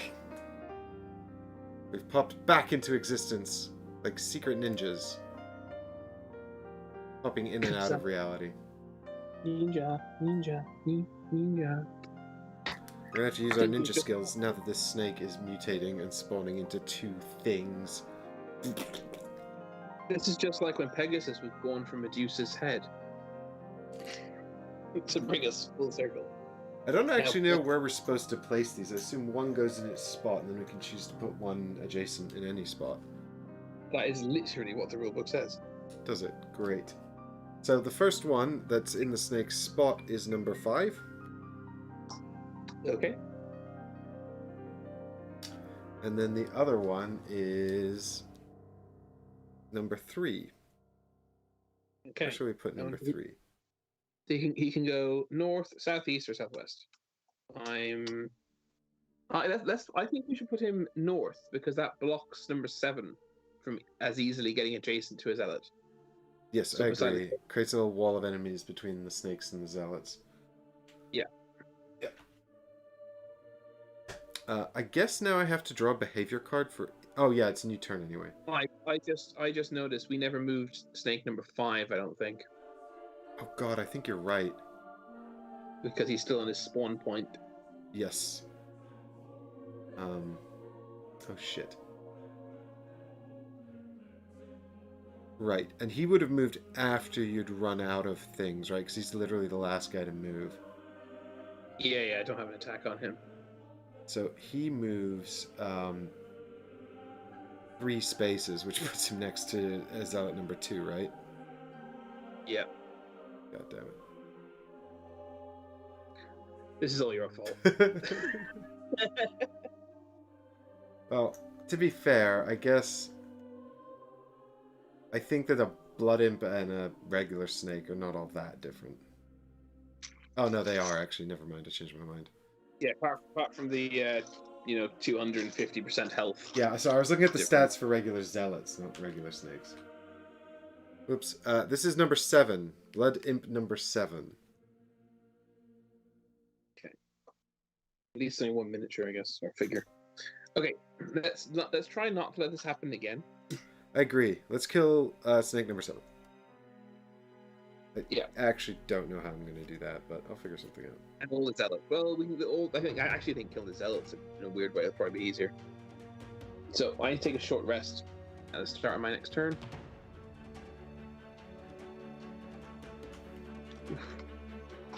And now I'm regretting how many cards I put in my lost pile already. How many you got in there? 2, but also 1 active. Yeah, I've got 1 in my lost pile, but I've got 2 active cards as well. I just lost close cuts, which isn't too bad. Yeah, actually, no, I'm gonna let that happen. The major benefit of close cuts is the fact that it has an attack on the bottom half, but I have a second card that has the attack on the bottom half as well now anyway, so yeah, that's fine. We'll let that happen.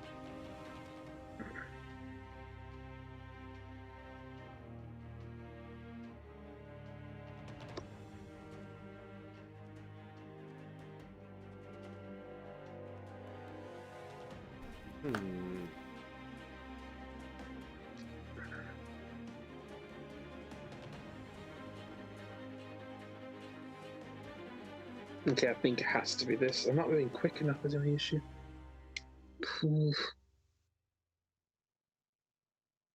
Well, I feel like I might be able to do something useful here. So I'm going to act fast. Okay.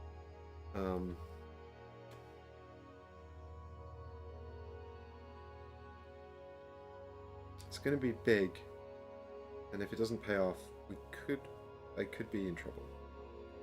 But I think it should be fine. Oops. Well, I picked my 2 anyway, for better or worse. Oh, I take a wound at the start of my turn, don't I? Take a damage. Yes, you will. I'll just do it now.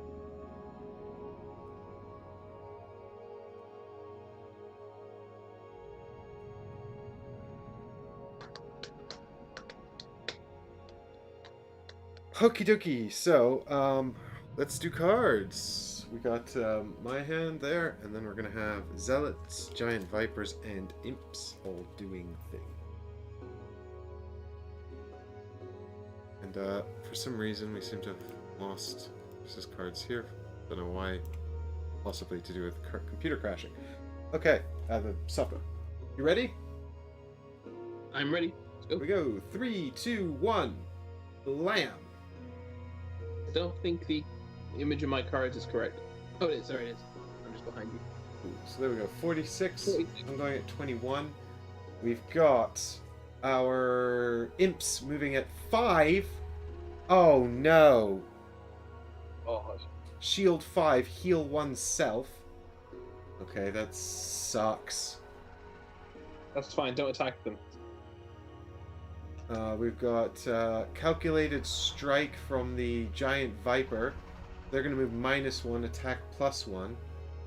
And then we've got boil blood. This is coming from the zealots, who are going to attack.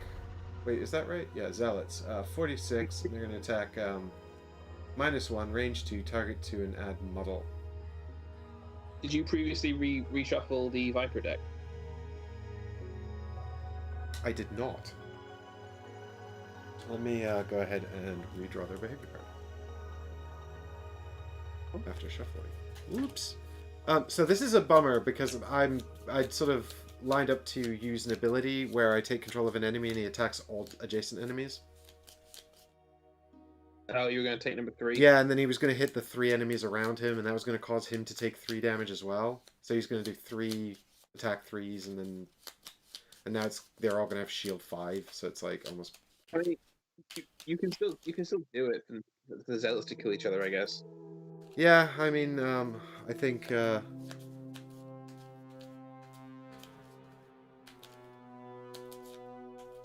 mean, I think it's possibly worth it because, Well, I don't know. We'll see. We want the zealots dead or the snake dead, whichever comes first. Yeah. Well, I think the thing is I'm going to position myself so number 7, I'll be close.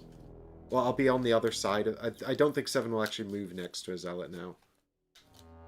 No, I think it's unlikely. I can also move him with my compass. Yeah. All right. So the new giant snake behavior card is calculated strike. It's the exact same one. That's ridiculous. Fate. Destiny of the card. Yeah, the cards wanted it. So I'm going to go first. Am I right? No, I'm not. Imps are going first. And all magics become strong. Well, the good news is I can spend a lot of magic this turn, so at least I can spend that to buff these pointless attacks on the shield 5 imps. The bad news is I think I generate fire magic. Why is that bad? Well, because we want to use it before the zealots go, if possible. Well, to be fair, I think their increased range isn't going to matter all that much, actually. No, I don't think so.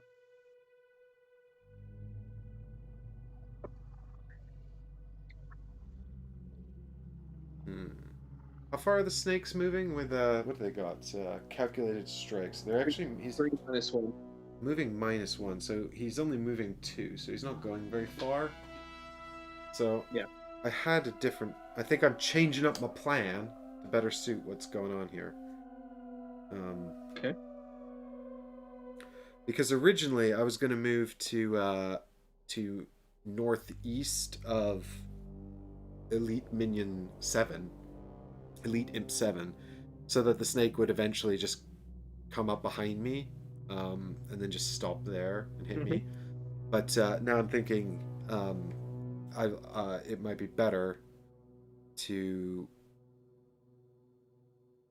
I don't know. I'm just God. It'd be nice if they were closer to the poison branch. Actually, though, I think it's probably okay. Go there. Because, at least the 2 south of me will be next to the... will be within range 3 of the poison branch.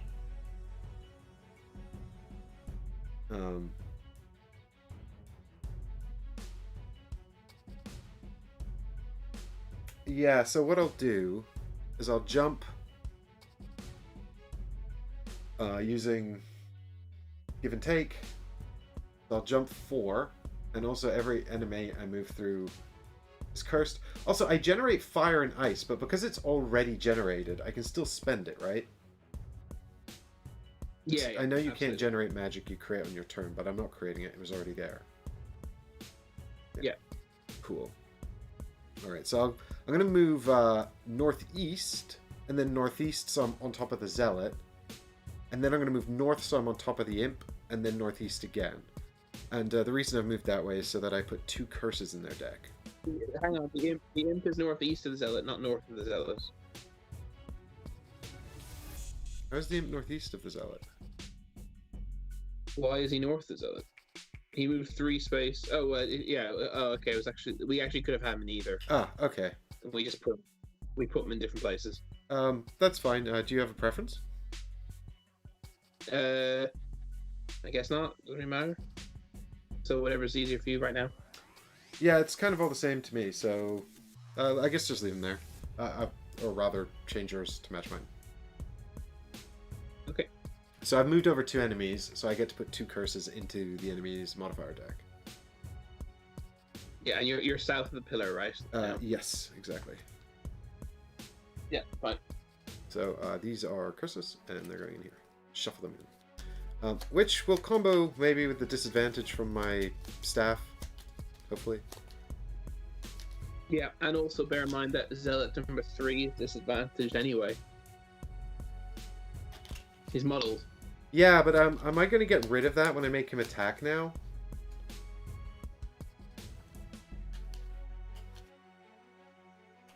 Oh, Yeah, I guess so. Oh no, wait! It says remove at the end of next turn. Yeah, his next turn. So you won't get rid of it, but unfortunately, it'll still happen.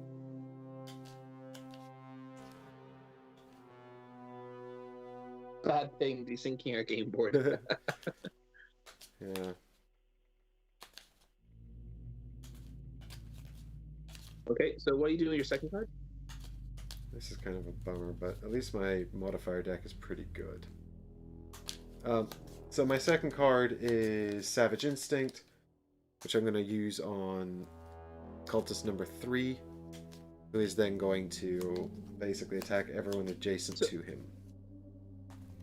So realistically, are you actually going to do any damage to the imps? Because if not, just do it on number 1, so he's not disadvantaged. Well, the thing is, the attacker will take 1 damage for each enemy they attack. So by making him attack the 3 targets, he takes 3 damage. Yeah, I see. Fair enough. Does that kill him? No, he'll have 1 health left. Damn it. I can easily take them out.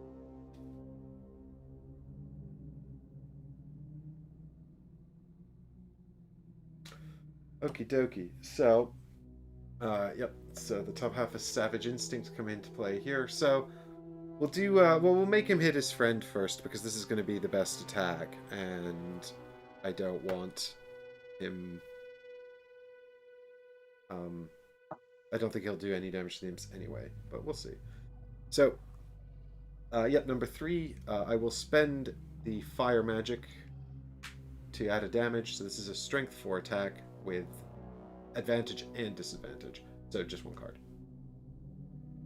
Which is +0! So where's the advantage? the first time I force someone to do an attack, they have advantage.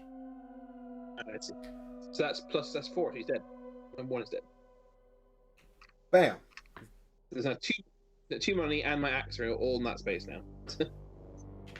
Tempting space to go to. Oh yes. Alright, so he's dead.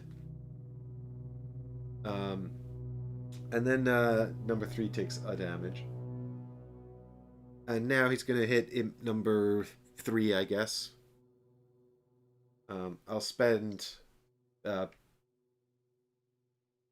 They don't care about any of this other magic, I don't think. Do you think blood imps care about any magic? Huh? Can you buff each of them every magic? That's yeah, crazy. I can buff each attack as long as there's magic to spend. That's so good. That's cool. Well, I'd quite like to hang on to the ice magic and the dark magic. I'm not sure if I can use them with any of my cards, but I think I can. So let's leave those there. So I'll spend the green magic. Plant magic. So this is Strength 4 with disadvantage against imp number 3. Blam. So I assume, I don't know if anyone in chat knows, I assume the disadvantage still happens, even though this is an attack on our behalf. I mean, but that doesn't matter. Plus 1 would have been 5 against 5 shield, and miss is a miss. So who cares? It's actually the same, no matter what. And finally, we spend sun magic to attack the final imp. Have at thee, weird imp. So we got a ×2. It's my ×2 to reset the deck, and also plus this one here. So I presume we take. I guess +1 is worse than ×2. So. Yeah, ×2 will do 3 damage. What does the +1 do? You heal, is it? No, you heal 1. Cool, take it. And I guess that gets rid of your wound as well, so that's good. Wait, hang on. Whose deck are you using? You're using your deck. Yeah, because when I force enemies to attack, they use my deck. But you're not muddled. He's muddled. This is a tricky one, actually. Yep, I agree. Well, we've definitely done it in a way that hurts us, so we definitely haven't helped I ourselves. mean, Muddle does say disadvantage on all attacks, and I am acting through him, right? So, and Master Influencer, the card says when granting monsters attacks, they use your deck. So it. Yeah, he's using your deck rather than you attacking. Yeah, it will go with it. It seems. I think it's probably right. So that's that. Do I reset?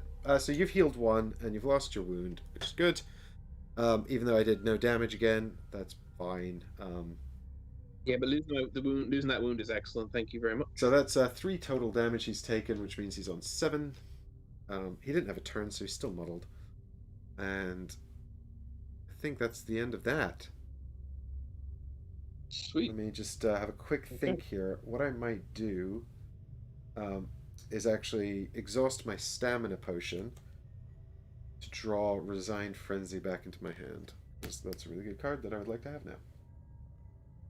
And I also got 3 experience points, and those cards are done. So then I go.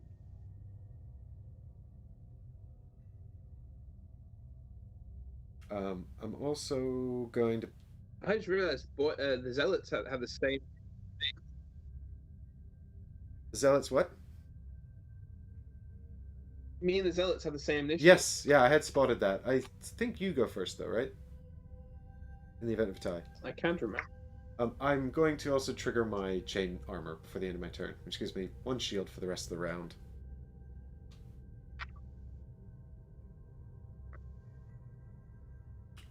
And yeah, characters go first. Yeah, I remember. I'm pretty sure I remember that being the case. Okay. All right. Yep. Me in that case, or is it me? Perfect. All right. I'm going to use the bottom half of retrieval to move 1 space towards the axe and the money and loot 1, so I get it all. Which is very nice. It gives me 2 money, but the important thing is it gets me the axe now rather than moving on to it and getting it at the end of the turn, because I'm going to chuck that axe pretty much straight away. Top half of Ricochet, so that's a strength 2 attack at range 3, and then a strength 2 attack against a different target at range 2. So the first attack is going to go against the Zealot, the Elite Zealot, and then the second with the axe, and then the second attack will hopefully finish off the less Elite Zealot. And I'm just trying to decide if I want to use my Ring of Strength to give myself strengthen and thus advantage. I think I do. Yeah. Wait a minute! I don't have the Elite Zealot within range 2 of the regular Zealot. He doesn't need to be in range 2 of the regular Zealot. He's in range 2 of me. But Ricochet says range 2 of the pre. Yeah, I forgot that. Bother. Okay, I can make that happen with my compass. Ooh. Faithful compass. I will move. Does it matter which one of them I move? Do you have a preference? No, I don't really mind. I have a preference. I'm going to move the. Oh, okay. This is a bit of a risk. So what I'd like to do is move the Elite Zealot 2 spaces so he's adjacent to the regular Zealot. The reason I'd like to do that is it means I can pick the axe up quite much more easily later in the game. But it does move him closer to the Viper. But the Viper does only have 4 health left. Yeah, and also the Viper is only moving 2. Yeah, it's not a problem this turn. So I think it's possible to do it. I'm gonna do that. And then I'm going to use Ring of Strength as well to give myself Strengthen, which means I have advantage for the whole turn. So here we go. So first attack on the Elite. This is with the favorite axe. So this is going to push him 1. It's going to do a wound, and it's going to give me +3 strength. This is a 5 strength basic, and here come the modifier cards. Mm-hmm. Ready? +3, or with advantage, miss. So that gets rid of the miss, thankfully, and we take the +3. So that is going to be 8 damage. He already had some damage on, I think, didn't he? No, not this one, I'm afraid. No, he didn't. That's fine. But that's still pretty good. 8 damage is not bad.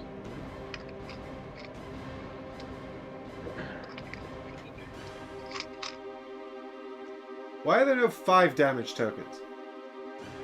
I know, it's so I'd rather have a 5 than a 3. Although, to be fair, then I'd probably be complaining if I had 3s. If I didn't have any 3s. And that's going to ricochet into the other guy who only has 1 health. This is doing 2 damage. And I've still got advantage because of my strengthen. Here we go.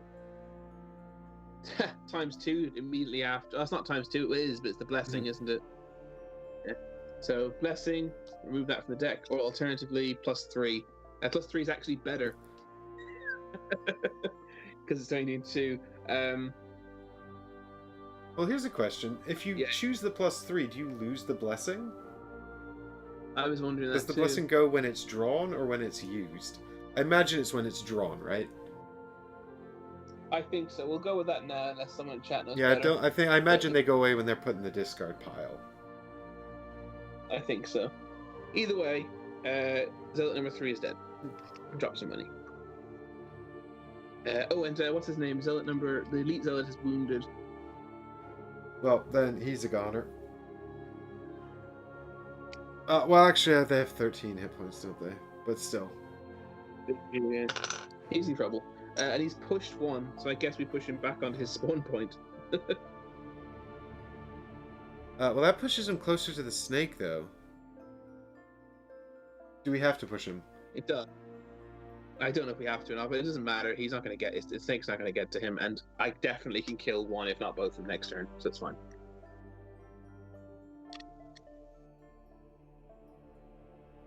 Cool. Cool indeed. So then he goes with his boiled blood. Yes. It's a range 2 attack. So he's closest to you, so he targets you, but he has to move away from you so he actually moves back to where he was. Indeed, and then he's going to target both of us, right? Yes, both of us. You're right. Oh no, Chris, we're going to be muddled. Oh. If I'm muddled and I give attacks to enemies, do they gain disadvantage? I should have stunned him. If you're muddled and repeat that So question? imagine the scenario we were literally just playing out with where the enemy I was controlling was muddled, but in this new example, I'm muddled instead of the enemy. I guess then they don't have disadvantage. Then it right? would.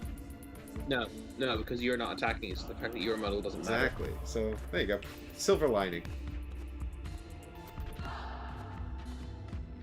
So I guess resolve against you first because you're lowest initiative order. This is true. Alright, so I'm going to take whatever this is. What is it? So he's attacking at -1. His attack's 4, so this is 3 damage with +1. That's Didn't you tap your armor? I did. I tapped my armor, so that activate? gives me shield 1, and I might as well use the heater shield as well. Which means that I will block 2, so I take 2 damage. Yeah. Takes me down to 6.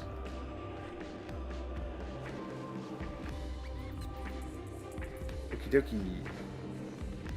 I'm going to use studded leather to give him disadvantage and +1 armor to myself. Very good. Did you used your ring of strength, right? Earlier? Yes, Yeah, just now. That's what I thought. I just forgot to flip it. Oops. Blam! So he drew a 0 and a 2, so that's +0. So you take 3 damage -1 for the shield, so 2, so you're down to 8. For the armor, yeah. I'm down to 7. And thank you very much, Pekka, for confirming that blessings are moved when drawn, regardless of their usage or not.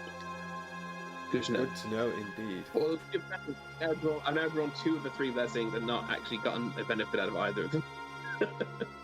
Oh well. Well, there you go. We should be blessing me more then. Now we know. Apparently so. Okay, so the very last thing that happens is the solitary viper is going to move -1, so that's moved 2 spaces towards you. So it's going to be northwest twice. So I've got him directly north of the laboratory table. Correct, yeah. Good. And we're back to that planning step. Move the magics down to waning, and on we go.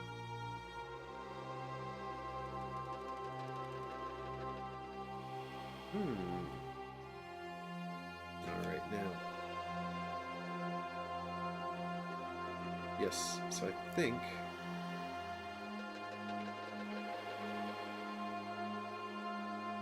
that...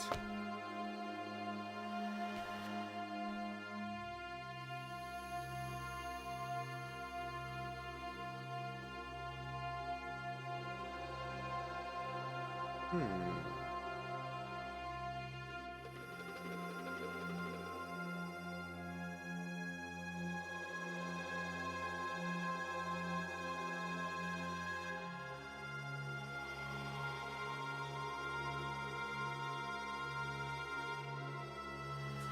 And probably...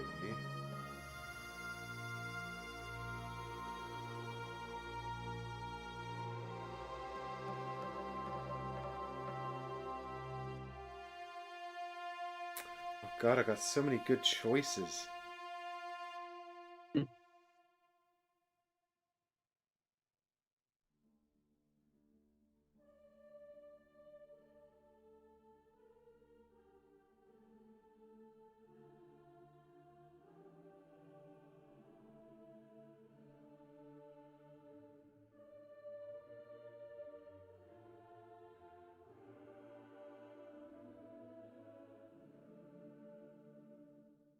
Oh god, this is sick.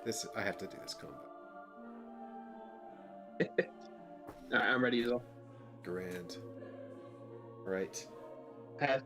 Tough choice, but I've decided to go with something I know we'll do. At least something I know will be good.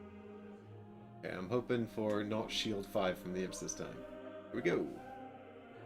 It's cool, we good. So I got 26, you got 39.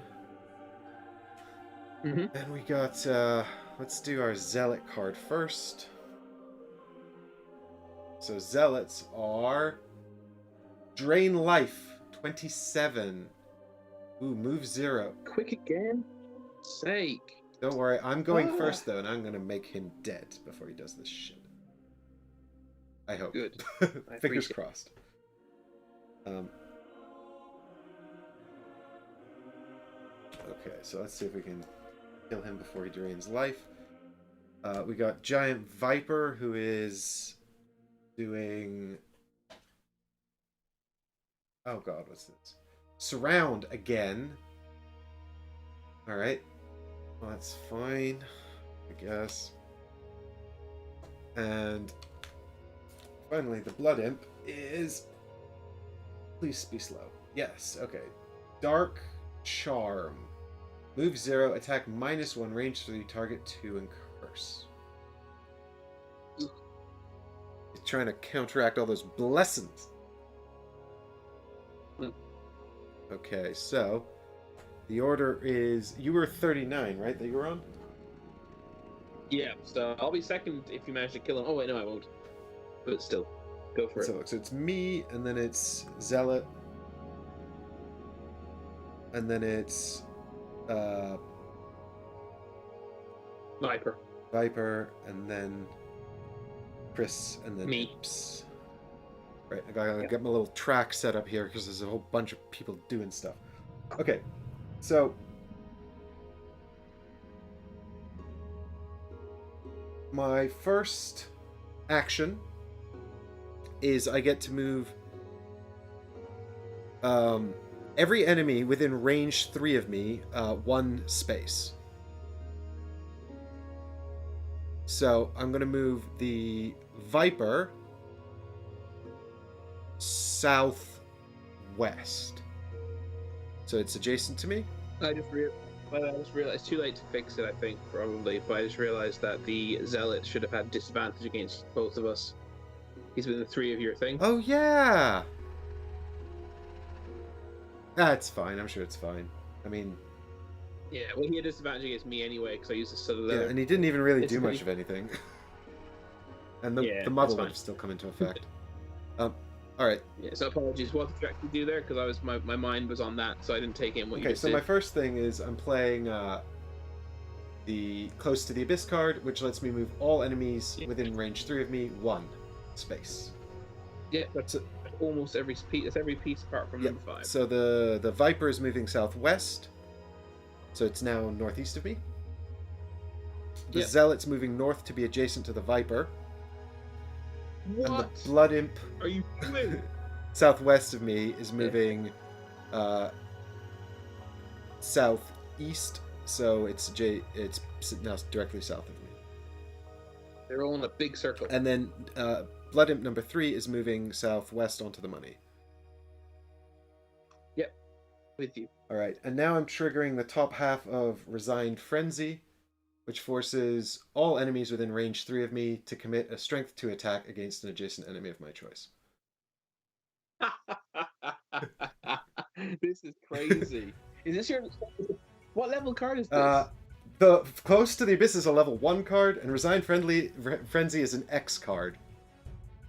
I've never seen you use this such effect. Such great. And it's comboing with Master Influence, which is just a 1.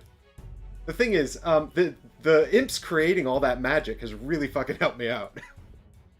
Yeah, you still have 3 magics to go. Yeah, absolutely. So I'm going to. I mean, I think against the thing is, I don't really care whether the Viper or the Zealot dies. The Zealot is probably gonna die. So here's the main choice, right? Either the Zealot tries to kill the Viper. Basically, I could use the Viper and the Blood Imp on the Zealot, but then I'm trying. The Zealot has my axe, and I've played follow through, so I can make a strength 4 attack against the Zealot because he has my axe in his face. Okay, so here's my plan then.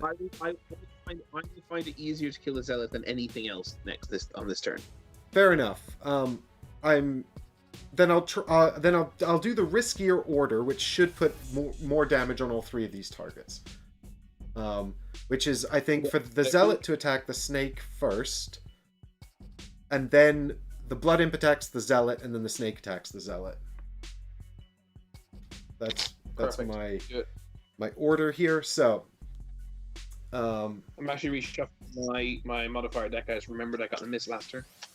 So I've got 3 magic to spend here as well, which means that I'll probably save 1 magic for Blood Imp number 3, just because it'd be nice to get some damage on those guys. So let's have how much health does the Snake have? I mean, it's taken 4. This guy will probably kill it. Yeah, he only has 4 health. Yeah. So I'll tell you what, let's if he does, wait, the Zealot needs to take 5 to die.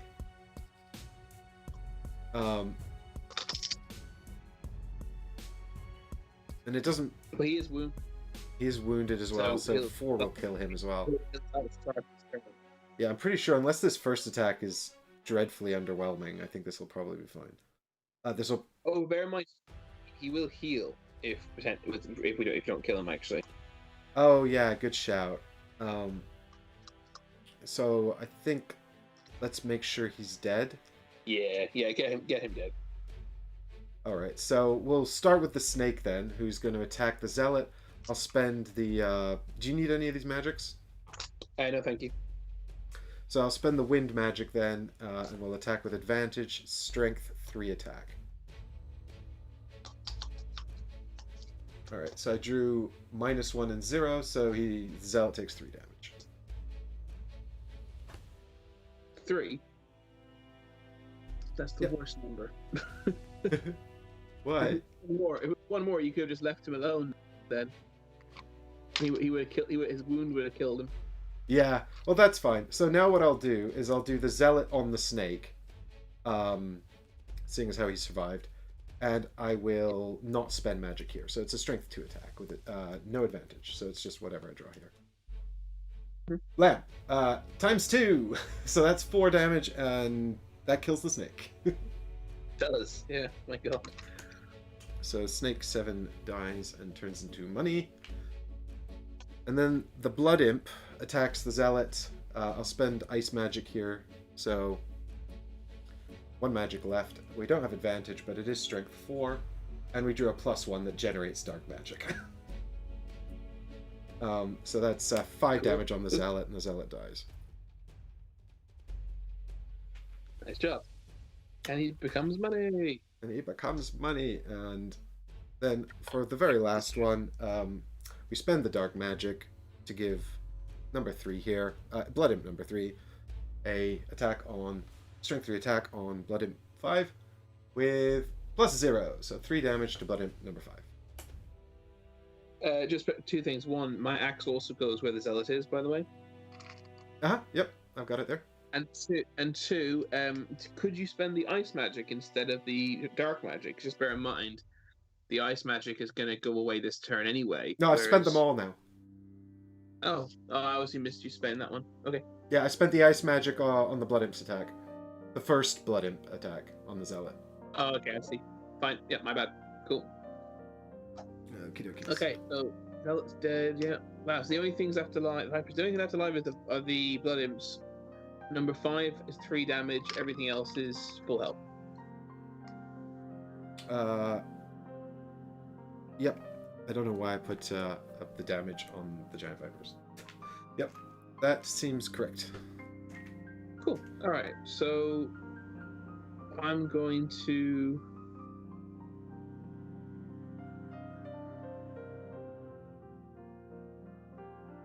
Just look at my next turn.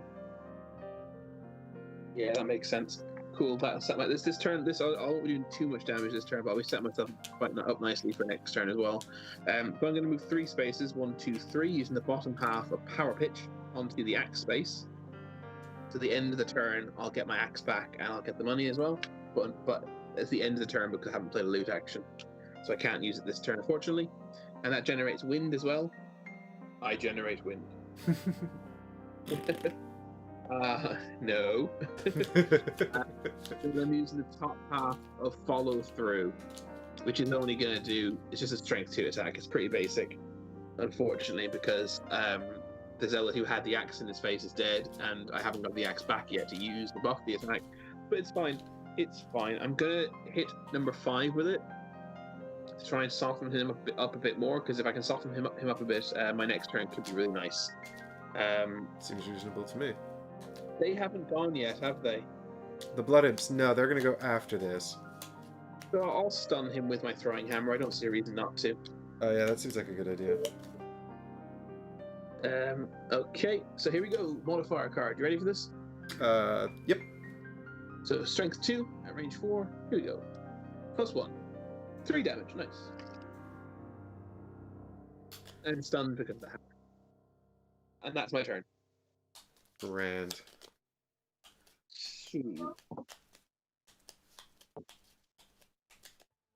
So here's an interesting thing with Blood Imp number 7. He's now going to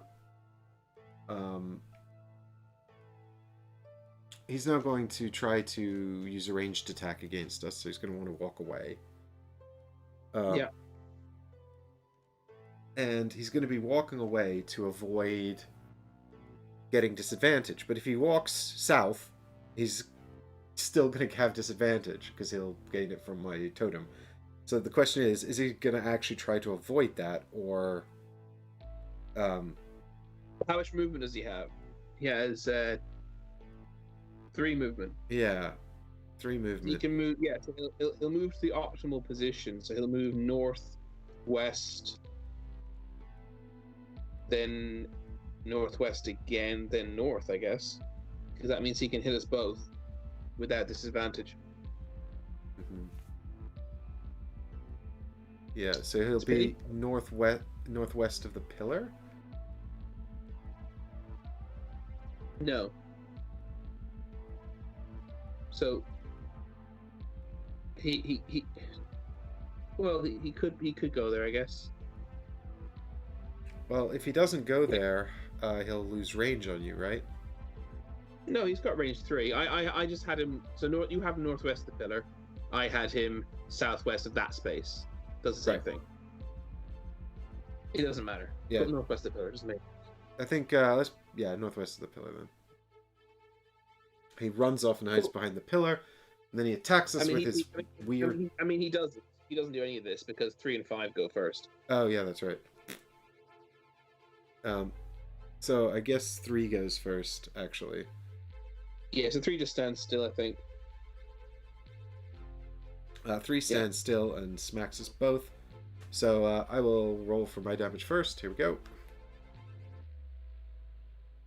Blam! It's +0, so I take what's that?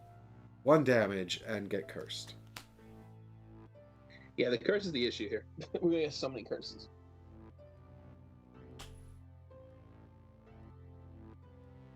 Yes. Alright, so I've put a curse there. I'll shuffle it in a minute. Okay, and then he's going to attack you, so here's the modifier for Chris. It's the ×2! You take 2 damage instead of 1! No! I'll take it, it's fine. I'm down to 5 health now. I had you on 8 for some reason. I think you forgot about a wound, maybe? A wound token? Entirely possible, yeah. I also forgot to take 2 experience for Resigned Frenzy, so I'm on 7 now. Did you do disadvantage on your attack? No, I literally just spotted that. Literally just now. So that's fine. It was only 1 attack, which I got a +1 on, so I'll just do the second draw now. Okie dokie. So +0, so I should have taken the +0. So I did 2 damage to him instead of 3. Okie dokie. So just reduce his damage by 1, that's fine. And the muddle's gone then anyway. Yeah. And actually, so no biggie. Is my muddle gone? When did I take that? Yes, I would have lost that on my turn. Yeah, you would have done. Okay, very good. Resolved. So now it's number 5, but he just loses his stun. Yes. Oh great, I forgot I stunned him. Awesome. That's super beneficial, not getting cursed. Yep, I agree completely. And then number 7 moves as we described. Bloop, bloop, bloop. And then he attacks us both. Again, I'll start with me. It's the miss. Do you still get cursed? I think you do. Yeah, I think so. Oh, that's a blessing. Am I taking the monster's curses? I don't know why they have a distinction, but there we go. Just take whatever. Yeah. And then this is the attack on Chris. It's +0, so you take a damage and a curse. Cool. So I'm down to 4 health. And unfortunately, 2 curses are getting shuffled into my deck.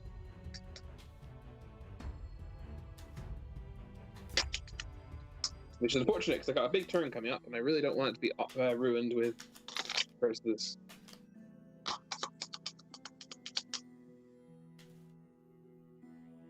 If only there was some way to give you advantage on all your attacks. Oh, that'd be amazing. Fortunately, I have nothing that can do that right now. Oh well, I guess there's no way for it to happen.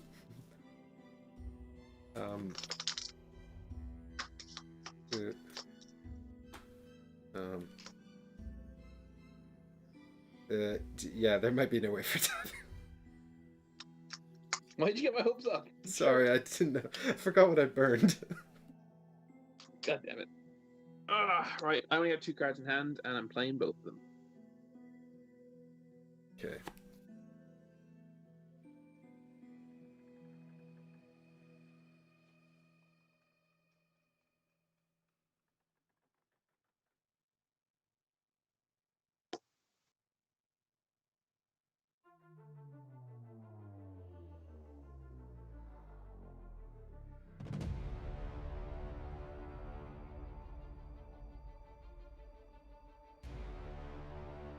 I'm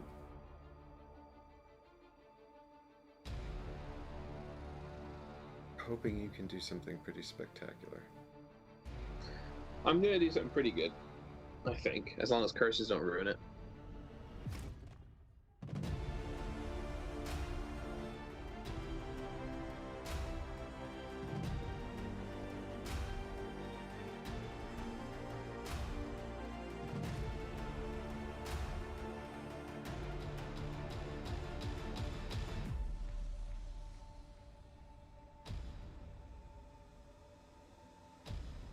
Okay, I'm gonna play these 2, I think.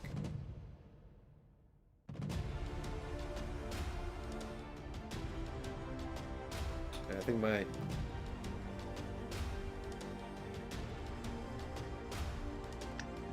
most of my super exciting things are... Oh no, that's good. Yes, this should work well. I hope. That should work out okay. All right. You ready? Let me go here. Yeah, here we go. Blam! 58, unfortunately. And I'm doing 23. And I did very slow this entire game. must be all those edits you made to your deck. I think it must be. Yeah, I was sorry. Originally, I thought it was just the way I was playing cards. But yeah, just having a quick look through my discard pile, I still have some very quick cards, but the average speed of my deck has definitely gone down hugely. But I think I prefer this deck. I think I'm really enjoying this card combo. Configuration I have. Enjoying it. So the imps are doing nothing special, which means they're acting at initiative 37, and they're going to move and attack at range 3. Okay. So it's going to be me, and then blood imps, and then you, and so let me take a quick look. See if I want to change. Did you loot for me at the end of my last turn? I should have 4 money and the axe back. Whee. Okay.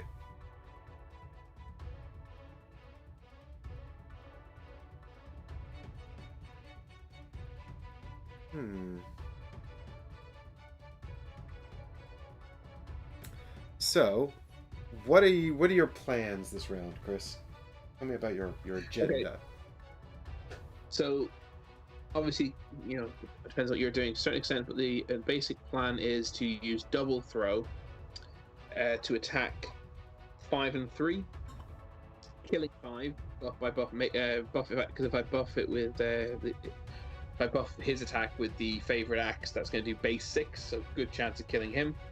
And then then I can use the bottom half of fearsome efficiency, and because I've already killed someone this turn, it's going to be buffed to strength 3 as well.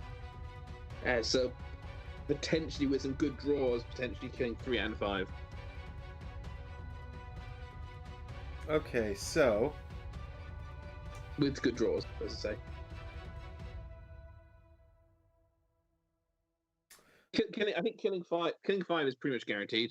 Unless killing 5 is guaranteed unless I get terrible draws, and killing 3 is possible with some good draws.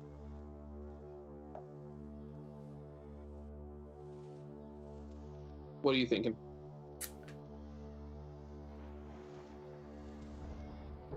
I'm thinking,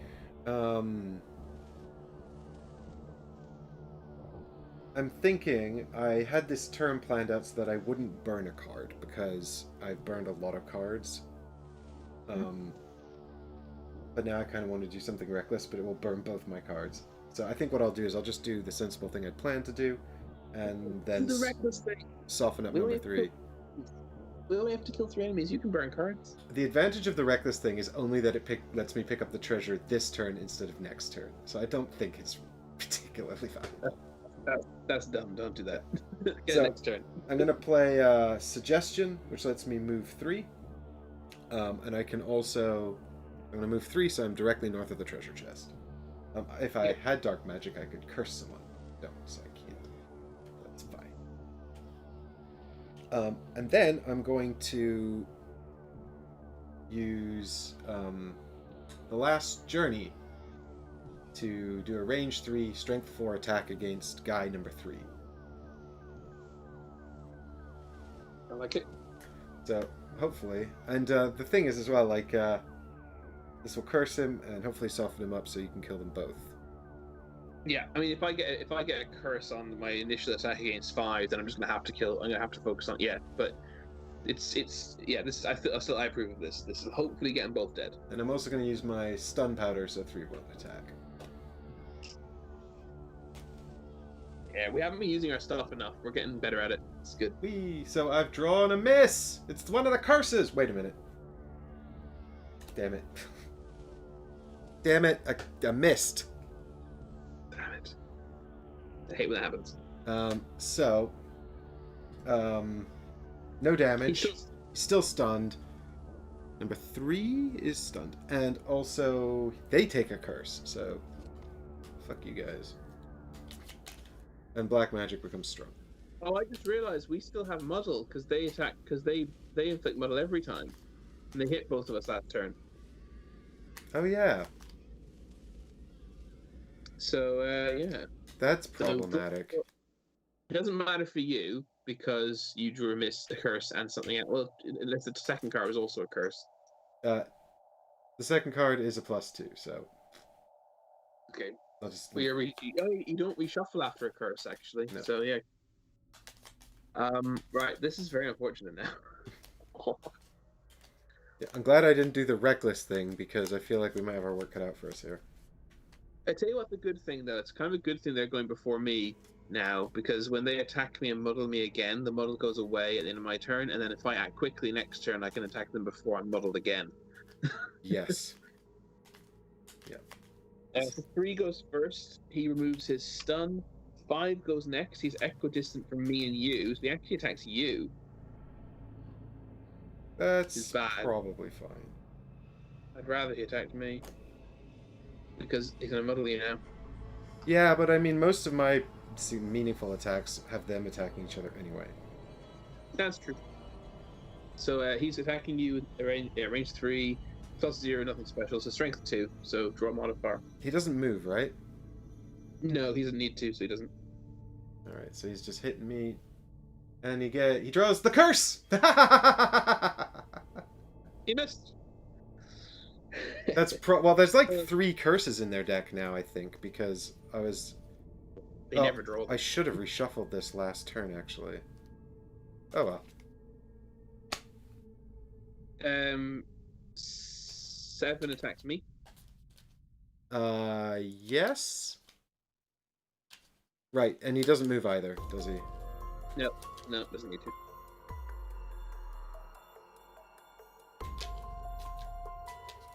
Here we go. Let's draw another nice curse or miss for Chris. But I am still muddled, even though he missed. Blam. -2. Nice. Nothing. 2 -2. You're still muddled. I'm still muddled. I already was though. I'm really hope though, because when I've had advantage for most of this game, and I keep getting 2 good cards. So I really hope I get 2 good cards, 1 disadvantage. To be so super annoying if I don't. All right, so I'm using the top half of double throw, which will generate wind magic. I generate wind. And I get you 2 experience, taking me up 9 experience. So I get to make a strength 3 attack at range 4 against 2 different targets. So I'm going to start off against number 5. I'm going to use my throwing axe, my favorite axe, to make this strength 6. And then I modify with disadvantage. Here we go. Fuck. It's a curse. God damn it. And this is why I hate. Oh my fucking god. It's a blessing. This is why I hate Gloomhaven. This is why I will never play full Gloomhaven. Yeah, but That's not fun. it's not fun. That's not fun for anybody. We've had some That's very just dumb. swingy cards. Well, I think it's this scenario seems to be throwing around the curses and the blessings a lot. Oh, but yeah, but the miss, and every deck has a miss and a 2x. Number 5 takes a wound at least. He also gets pushed, which is kind of irrelevant, but there you go. All right, second attack on number 3. We have a stun, +0 stun, and we have a +0, so I guess we take the +0 that doesn't stun. Which means he takes, I forgot how much damage it was, 3, so he takes 3 damage. This is terrible. We're going to kill neither of them. Because then I'm using the bottom half of Fearsome Efficiency, which, because I didn't kill the first guy, is now just a strength 1 attack. Right. So this is on, I guess I'll do it on number 3. What's the range of it, actually? Range is 3. Yeah, so I'll have to do it on number 3. So +3 and +0. So +0. For God's sake, this is about... I think we underestimated the problems that Muddle will be causing us. No, not at all. We just forgot that they muddled every turn. every attack. We forgot. We didn't see it. I muddled us halfway through this turn, remembering we should have done it from last turn, or rather, having noticed. Well, I should have a pretty good turn next turn, hopefully. So at least there's that. Okay, a short rest and I lose retrieval. Yeah, that's fine. It's actually a good one to lose at this point. I've still got 5 cards left. Wait, we haven't done the imps yet, Chris. Yes, we have. That's why we're still not. Yes, they just attacked us. Oh. I went after. God, I'm clearly losing track of stuff. Well, at least you get rid of your muddle. Yeah, and I'm going to try and act quickly, although they'll probably bloody well get their shield or something now. I can't actually act that quickly anymore. It's a problem. Well, I'm going to act as fast as I can. Whee! Whoa!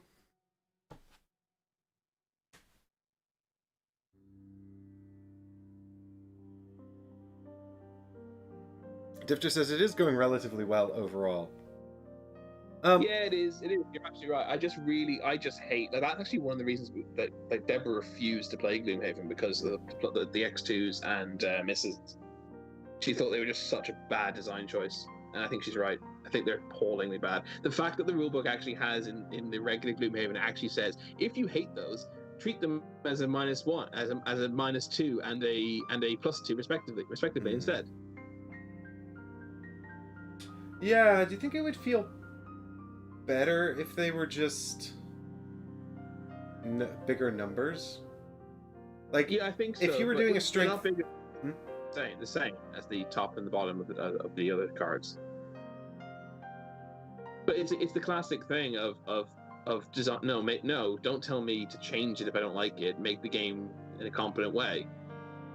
And Gloomhaven's full of that. It's full of the first thing in the rulebook is if something doesn't make sense, just it's your game. Do what you want. Like, no, I think you should design the game. Do it. Yeah, I mean, it doesn't. It's weird. Like, it doesn't. The misses and stuff. They've never really bothered me. Yeah, they really irritate me, because there's nothing you can do about them. Yeah, they're just kind of a fact of life, I guess. But they didn't have to be, because this isn't real life. It's made-up, designed life. You ready? It's not designed, is it? 3, It's 2. sort of designed, and make it up as you go along. Here we go. 39. Alright, I got 49. 67, apparently. Oh. I just really hope. I meant to have 49, my apologies. I did say I was going as fast as possible. Yeah, it's fine. Stupid cards. And the imps are 42, damn it. Ripple. Oh, I'm happy. I'm just happy that they're going before. I'm going before them. I'll probably still draw a curse though.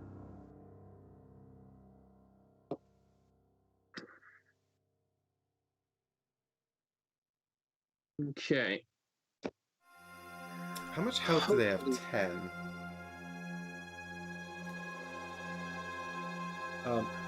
Is your plan to attack both of those two? Yeah, my plan is, if I'm lucky, to kill both of them. Actually, not kill both. Well, sorry, no. Killing 3 seems very unlikely. My hope is to kill 5, so that I can then attack 3 with a strong attack, playing fearsome efficiency again. Okay, so this is part of your whole sort of combo then. Hey, because we could always snatch defeat for the jaws of victory. Yeah, so I'm basically. Well, it's just it's because I've got this one sort of powerful attack.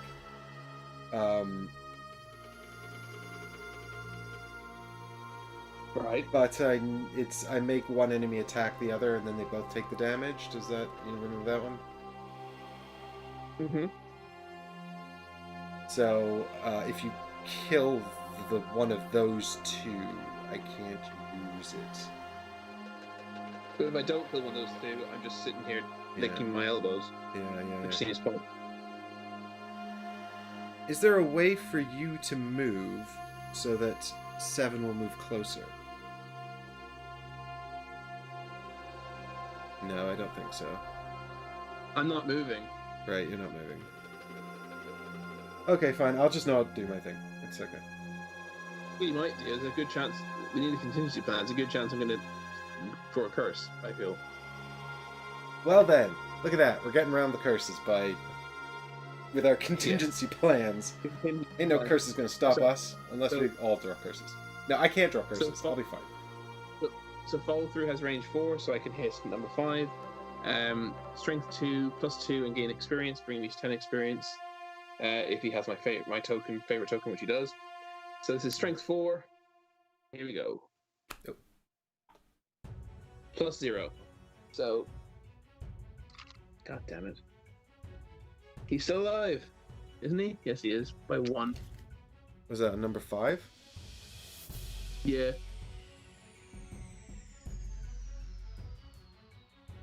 Yeah, he's got 1 health left. He'll die at his start of his activation, actually. But the problem is, fearsome efficiency is now just a strength 1 attack again. Because you wounded him, did you? What? But you said he'll die at the start of his activation. Yeah, he was wounded last turn when he got embedded with my favorite axe. Ah, okay. Sorry, I missed it.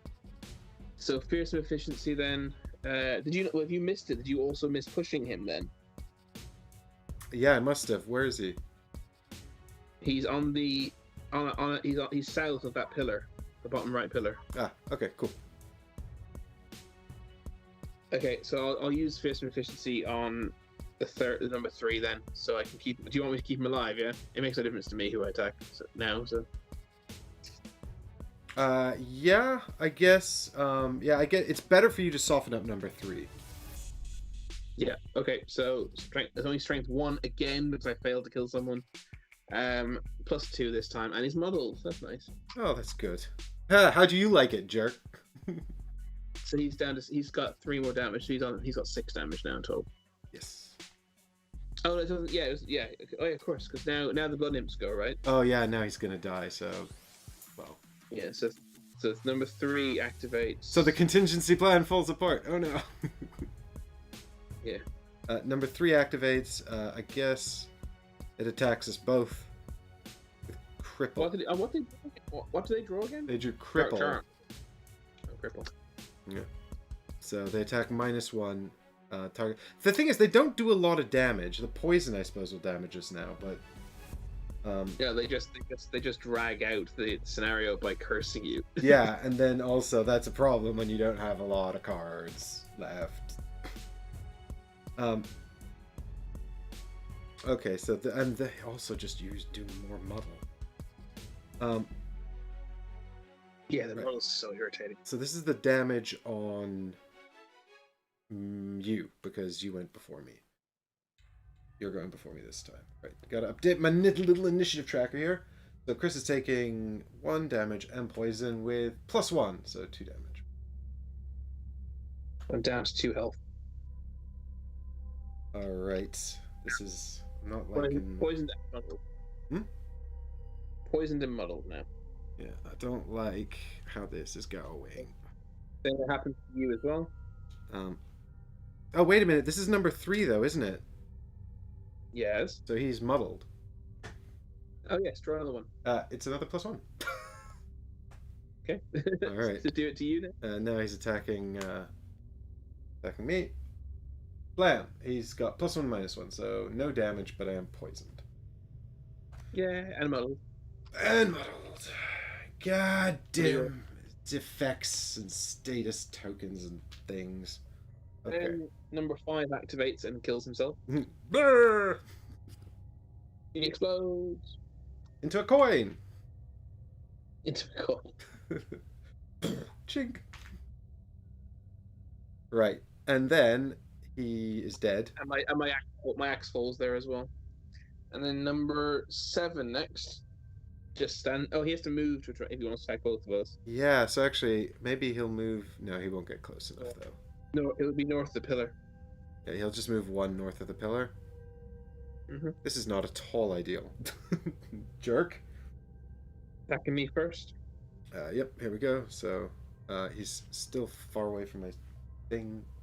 It's +0, so you take 2 damage, No, 1 damage. It's got -1. but also poison. Oh crap! That'll kill me then.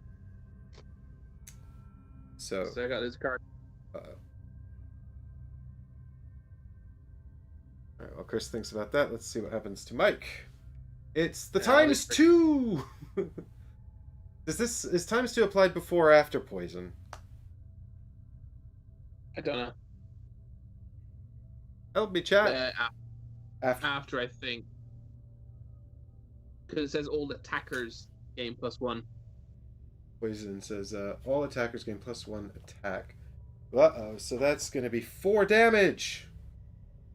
So leaves me on 1 health. Which is good, because if I'd had to burn any cards here, I'd probably be out of the game. Alright, let's see if we can do something useful. How many cards do you have? I've got 3 in the discard and the 2 I just played.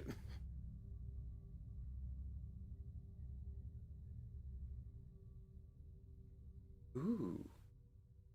You can't give me advantage, no. No, I'm afraid I burned that card when I made everyone attack one another. It's the bottom part of that card.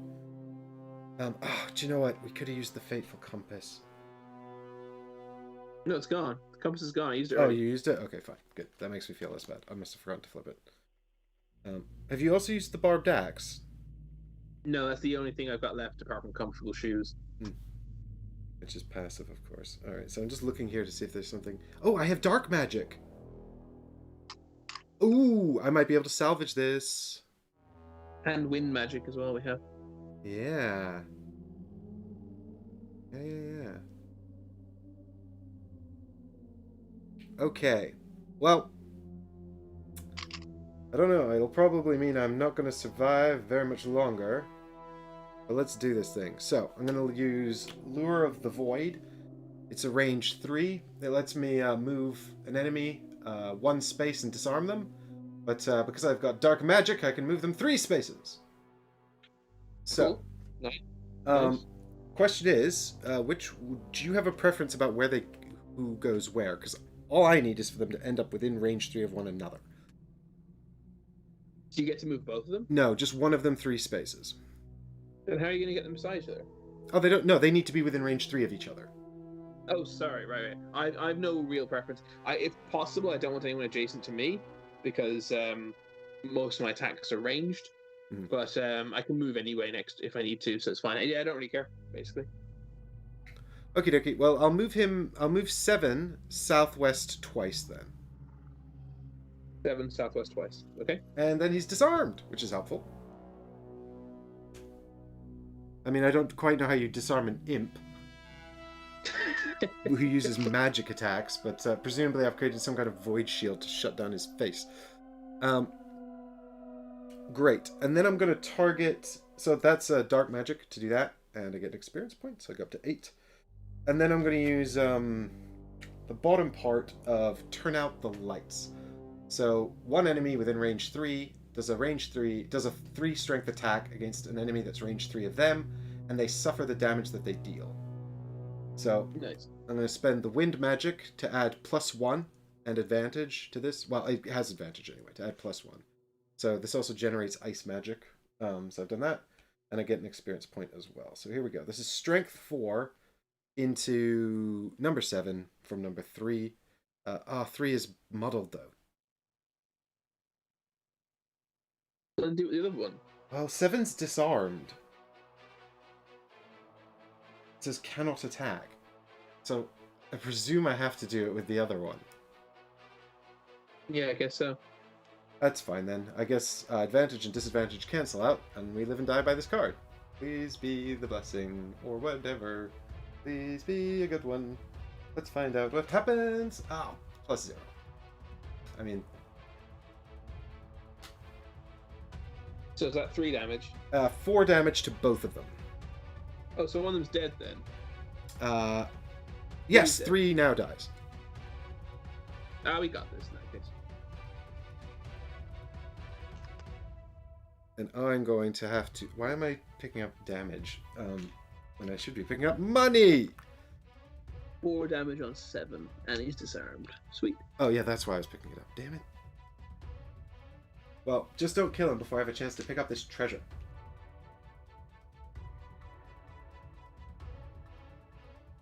We finish the turn, where they die.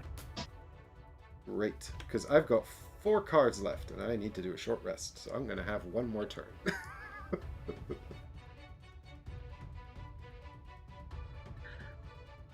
Yeah, well, I can do 2 more turns. I can do this turn and 1 more turn after that.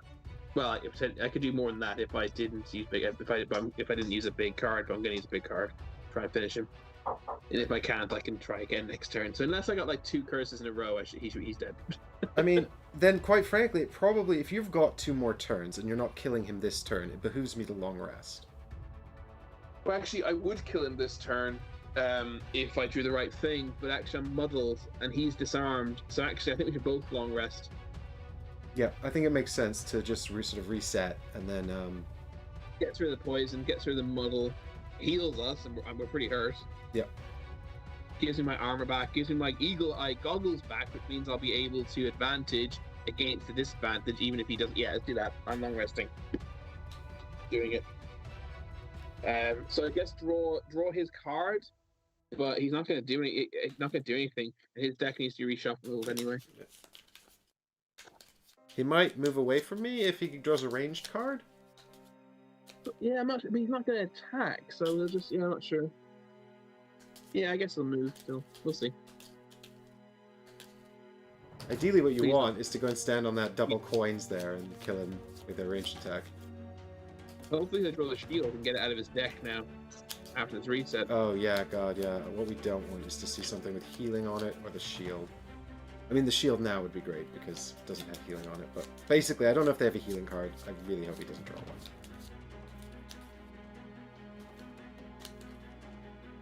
Yeah. What'd you get? Alright, here we go. Boom, boom, boom, boom, boom, boom, boom. Oh, fuck. Restoration. Move +1, heal 2. Are you joking? No. One thing you say, one thing. I jinxed it, and then I didn't touch wood. Okay, so Move +1. Where does he move to? Nowhere, because he just focuses on you, I guess. well, the heal's got range on it, right? So presumably, if he had a friend, he would move towards his friend to heal them. Yeah, I assume you can heal yourself in the range 2 heal. Well, range 3, yeah. So I think, yeah, I mean, that's kind of a bummer as well, because the arm, but yeah. So he heals himself for 2. That's a super bummer for disarm. Yeah, that's annoying. Oh well. Look, I'm gonna heal myself to 1, 2, 3, 4. I'm going to remove my muddle and my. We don't get to poison. actually heal anything, Chris. We yeah. we just lose the poison. Well, I get my armor back and I get my goggles back, and I actually had 2 cards in hand, so in a way, resting was a bad idea, but I think it gives me the best chance of just absolutely destroying him next turn. Yeah. I want these 2 cards, and I want. There we go. I lose follow through. I got 3 cards left. I can basically do 2 turns, one of which will be super powerful, and the other one of which will be super duper powerful, and then that's it. Okay, well, I've got 1 turn, so I'm going to try to help damage here. If I do the super duper powerful turn first, then that's all I can do. So I'm going to do super powerful, then super duper powerful, to give myself twice my chances. I like the at sound not drawing of that. cards. Well, what is he? He's only got 8 health, so fingers crossed. Yeah, He should be okay. we should be fine. So I've got 4 cards here. I have to burn 1. So let me think here. What's my best attack?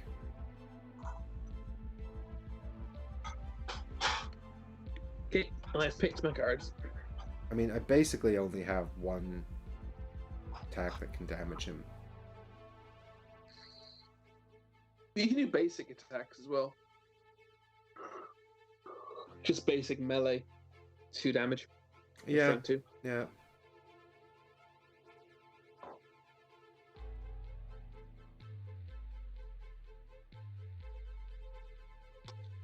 So I think I probably burn Suggestion, because really all it does is have a powerful enemy kills an enemy on it, and then a bit of movement, which I don't need. Okay. Right. So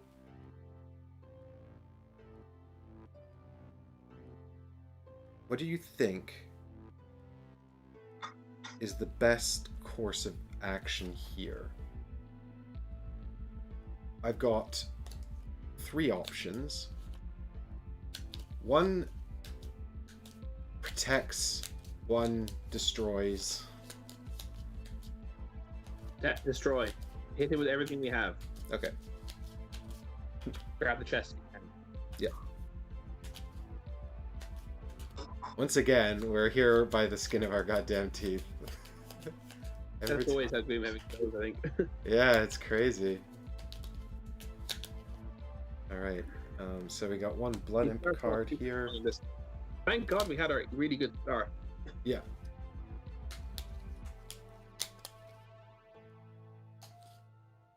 Okay. And then I'm going to do that, and this doesn't matter. That, I think.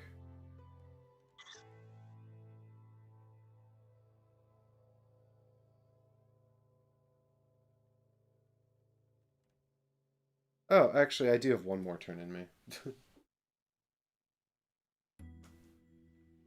I think. There you go. We'll see what happens next. All right, here we go. 3, 2, 1. Oh, hang on. 58, unfortunately. 38. And he's got 37. So he's going first. He's going to move plus nothing special. Move plus 0. Attack. Range 3. So I'm confused. So does he target me because he doesn't have to move, or does he target you because you're closer? I've forgotten how it works. I think he prioritizes me. So I don't think so. oh, it'd be great if he would, though. Yeah, I'll lose my next turn. I'll lose my chance of having another turn if. Yeah, well, me as well. Like, because I'm gonna have to burn a card here unless he rolls horribly. Yeah. Monster focus. Focus will be the character the monster can perform its attack against using the least amount of movement. No. That's both of us. Because it doesn't say who it can perform its attack against without having disadvantage, just says who it can perform its attack against. Yeah. If a character is already adjacent to the monster, then that character becomes the focus. Fine. Okay, so it's you. Right, so what he'll do is he'll step back somewhere. Yeah. Does it matter to you? No, just stepping back onto the Hydra space there. The snake space. There we go. And then he's going to hit me, and I'm going to probably have to burn a card here, which is fine, because my next turn wasn't really... Anyway. -2! He does nothing. Excellent. A bit of good luck. There you go. Yeah, use that to balance it out. Nice. Cool. And then it's me, and so my turn is to do a basic movement with Lure of the Void. Your model, of course, by the way, now. Oh, god damn it, that does suck. And then I'm just going to step with my basic movement onto the treasure chest. And then I'm going to use the last journey, which is the one that does attack 4, range 3, curse, and generates dark magic. Oh, sweet. That's quite a powerful attack. Yeah, it's I think I took it just because I didn't have very many good attacks. So I was like, this one is pretty good. So I'll give him a curse in a minute. And here we go. So I've got disadvantage, so take 2 cards and hopefully draw something good. Well, I've got +1 and the one that heals an ally for 1. So I guess so we have to decide, honestly, which we think is worse. I think probably the heal an ally is worse because we're trying to kill him. Yeah, I agree. I would prefer to do the extra damage. So I do 4 damage So, to him, and I heal you for 1. sweet. So he is down to 4 health. I think we got him. And he didn't attack me, which means I'm not muddled, so I think I've probably got him now. Great. And I'm going to find out what this treasure chest is. Way! Treasure! This is the best part. 15. Treasure 15. It is... gain 1 tick. Yeah, that's cool. Ooh. Is that... I'll give you a perk. that gives me a perk at the end. I It's think, your third yes, one, that unlocks the final tick in my little thing here. There we go, I've got yes perk. Hooray! Alright. So I might as well move. I use the bottom half of power pitch to move onto the 3 money spaces, onto the 2 money south of the thingy. What should we call it? Yeah. South of the laboratory table. Yeah, I might as well get that money at the end. And then I'm doing fearsome efficiency top half, which is range 4, strength 6, and I'm going to tap my eagle eye goggles to gain advantage because I'm not muddled. So here we go. You ready for this? Yes, here we go. Yeah. As long as one of them isn't a miss, we should be fine. +2 and -2. So we take the +2, 8 damage. He's dead. He's super dead. Hooray! At the end of the turn, I get 2 more money coins. Yay! See, all those curses and misses didn't even matter. They did. They do matter though, because it's just not enjoyable for your strength 6 big attack to miss.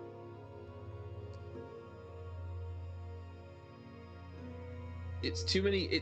The game forced you to put too many eggs in one basket by having big, massive attacks that can miss. Modifying it's fine. I totally get plus and minus to the numbers, but misses, don't like them. Well, the good news is that we won, and we get to have a little story time now. Where'd I put the story time book? So, Good. you tried to block the sight of the bloody nightmares clawing their way out of the serpent hosts as the zealots watched and smiled. I feel like this is missing some text. What? Oh, block the sight. I literally just... It's not missing text. I am. You tried to block the sight of the bloody nightmares clawing their way out of the serpent hosts as the zealots watched and smiled. Yeah, from your mind. It should say block the sight from your mind. Or I guess, are they talking physically? Like we're literally trying not to watch. Yeah, no, we try to not watch the imps emerging from the vipers. Well, that's probably why we kept drawing so many misses then. Blood given sentience and some vile intent, the thought fills you with an empty sense of inevitability. And this was not the worst of it. These cultists refused to talk or give up Roland, so the only option is to continue forward. Ahead, another passage leads deeper into this blood-soaked nightmare. More evil awaits. You feel it in your bones. Rewards a tick each and a new location! Woo. Do you get 2 ticks, at least? Yeah. Well, I've not, despite my best efforts, achieved my battle goal, unfortunately. No, nor have I. Even though I nearly did multiple times, but I kept getting the rolls, the bad rolls at the wrong time. Mine was gambler, kill a monster with an attack that has disadvantage. Very nearly. That was a good scenario for that one actually, because there's a lot of disadvantage. It was. Yeah, I didn't get it sadly. Well, my 2 options were, one was end every one of my turns adjacent to you, and I was like, that ain't gonna happen. Nor did it. No, it didn't. So the one I did have was pincushion. Be targeted by 3 monsters in the same round, which I thought might happen. It didn't happen though. I got targeted by 2 in the same round, but I don't think I got a lot of money here. 6 coins times 3 is 18. Oh my god, you rich! I like how I was allowed to have the treasure chest so that I could get an item, a cool new item, and it's not even an item chest. We tried. But look, we got your coming up next time, man. Oh yeah, Heggers, we didn't do the victory fanfare.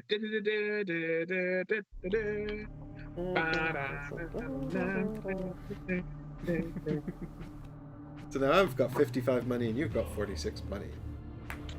I got 46 money, correct? Yes. And we do have some experience points too, don't we?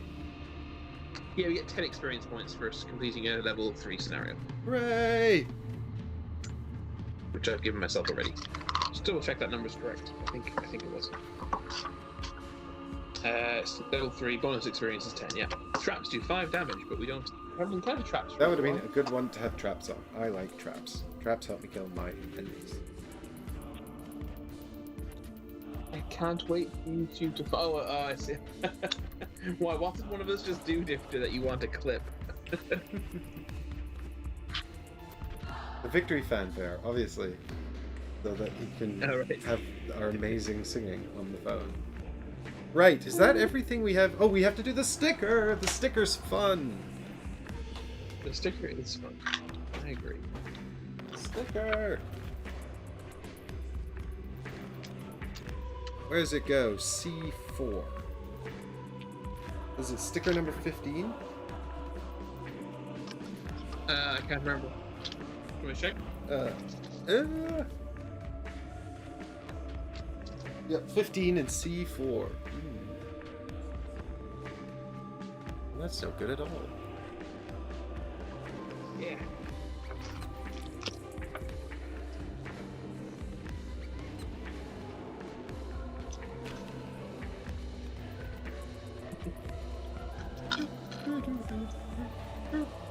I think video clipping would be more useful in Resident Evil 8 streams with Michael.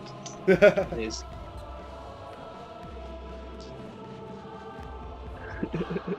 see if I can actually. He shut down the baby. He didn't function anymore for a while.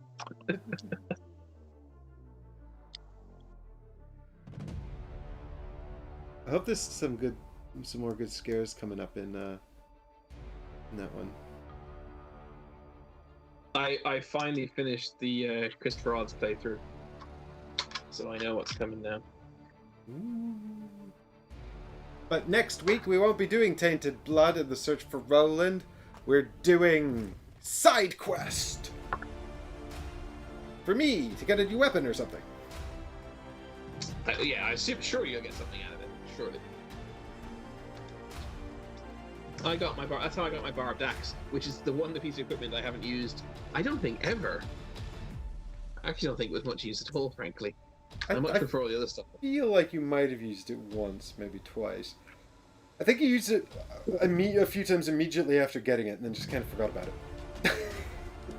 But even because wounding, I don't find wounding massively useful because I prefer to kill things quickly. Well, your character deals quite high damage, but the other thing is like you utilizing the barbed axe doesn't really cost anything. So here I'm trying to show people at home I can't. So I feel like we probably should be using it. But yeah, like neither of us are tanky. We're definitely like sort of speed people. Speed people. Speed. Well, is tanky a thing in this game? Are there tanky? There are, actually. I remember in OG it's quite tanky. The one game we played of that, you played the tanky one, didn't you? Cragheart or something? Yeah, possibly. I can't remember if he is tanky or not because when I played in real life, I played the Scoundrel. Yeah, who's all about collecting them loots. Is she? The Scoundrel has lots of loot cards. Scoundrel also got lots of bonuses when the enemies are adjacent to allies, which means she doesn't, or he, I can't remember, doesn't pair well with Spellweaver. We've discovered. Oh, really? That's interesting that you said that. Because when Deborah and I played the first few scenarios, we played Scoundrel, and I played Scoundrel, she played Spellweaver. Ah, yeah, they're not. And we did incredibly difficult. Yeah, they don't pair well together because Spellweaver is ranged, doesn't want to be next to enemies, and Scoundrel gets lots of bonuses if there's an ally adjacent to their target. That makes perfect sense.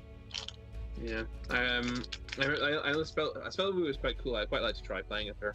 I know she has she has a card that replenishes all her lost cards, which is so cool. Yeah, well, I mean, the thing is, though, she doesn't play at all like a normal character because practically all of her cards are burn cards. Yeah, that's cool. I like burning cards. So her whole thing is like just burning through her deck, and then you have to time it so you kind of like the Spellweaver is a character you really have to plan out like a few moves in advance, like 2 or 3 or 4 moves in advance, because basically you're going to burn through your whole deck, recover it once, and then burn through it again. So you know, it's almost like programming, really, because you can't just go, okay, well, I need some movement now, so I'll do a short rest. I mean, you can to an extent, and she does have some cards. I mean, you can sort of build many different strategies as well, like with her, because she does have some cards that have less burn on them and things like that. Yeah, it's not one size fits all. Exactly. It's crazy.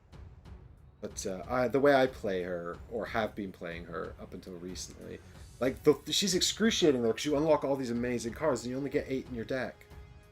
Like, choosing the 8 cards is excruciatingly difficult. Yeah, I mean, I'm finding it hard choosing 10 from 18 or 19, whatever it is. So I can imagine.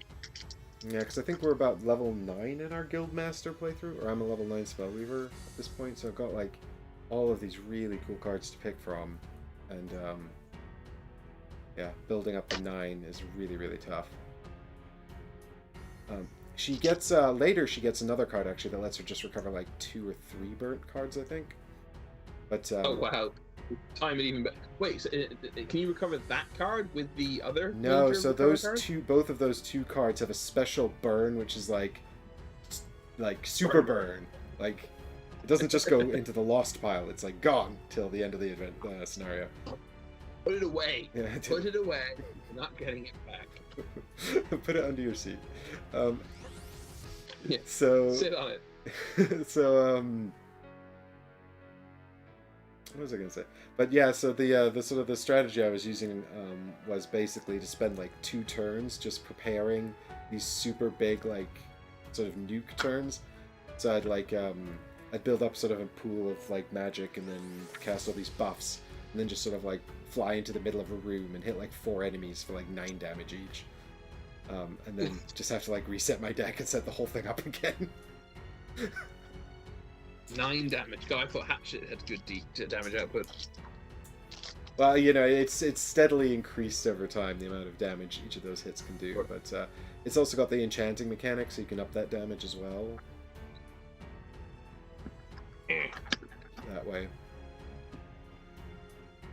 Right, well, I think we'll call this a stream, guys, because they're already putting this game away. And then... I didn't think we were playing your side quest now, are we? Yeah, let's play another one! So I think it's too late, because we have another tournament tomorrow, so we have to practice Super Fantasy Brawl. if it happens, we'll see. It might happen. Just like the last one, we'll probably know about an hour beforehand. Yeah, last I heard it was going ahead, so fingers crossed. So that's it from us tonight, guys. Thanks so much for hanging out and watching the stream. Difter and Heggers are still here, so thanks for hanging out and watching the end. We persevere. The Jaws of the Lion persevere. And next time we'll be doing a little side mission, so hopefully we'll get some loot. And Mike can finally stop being sad that he has no loot. Exactly. Finally, at long last. And how many more of these adventures do we have to go? If we assume there's 2 more side missions, but no more... no more two more character side missions, but nothing else. Yeah, right? Like no more split choices or anything. Then it looks like we've got this side mission, plus 4 more story missions. We've done 14. This was our 14th mission, and we've done 2 side missions. But we've also had 2 choices. So there's 4 scenarios we'll never see because there was two diverging paths and 2 characters not using. So that's 21 missions of maximum, of which we've done 14. Yes, I think we've got 5 more story missions. So a total of 6 more games of Jaws that will remain for us, I think. Provided there's no more branching paths or anything like that, which would reduce the... Yeah, so yeah, that's exciting. We're getting there. Yeah, it's weird exciting how close we are. conclusion. Feels like we're... Yeah, I don't feel like we are, but I guess we are. Bye! Thanks so much for watching, everybody, and for your support. Bye. And we'll see you all very soon.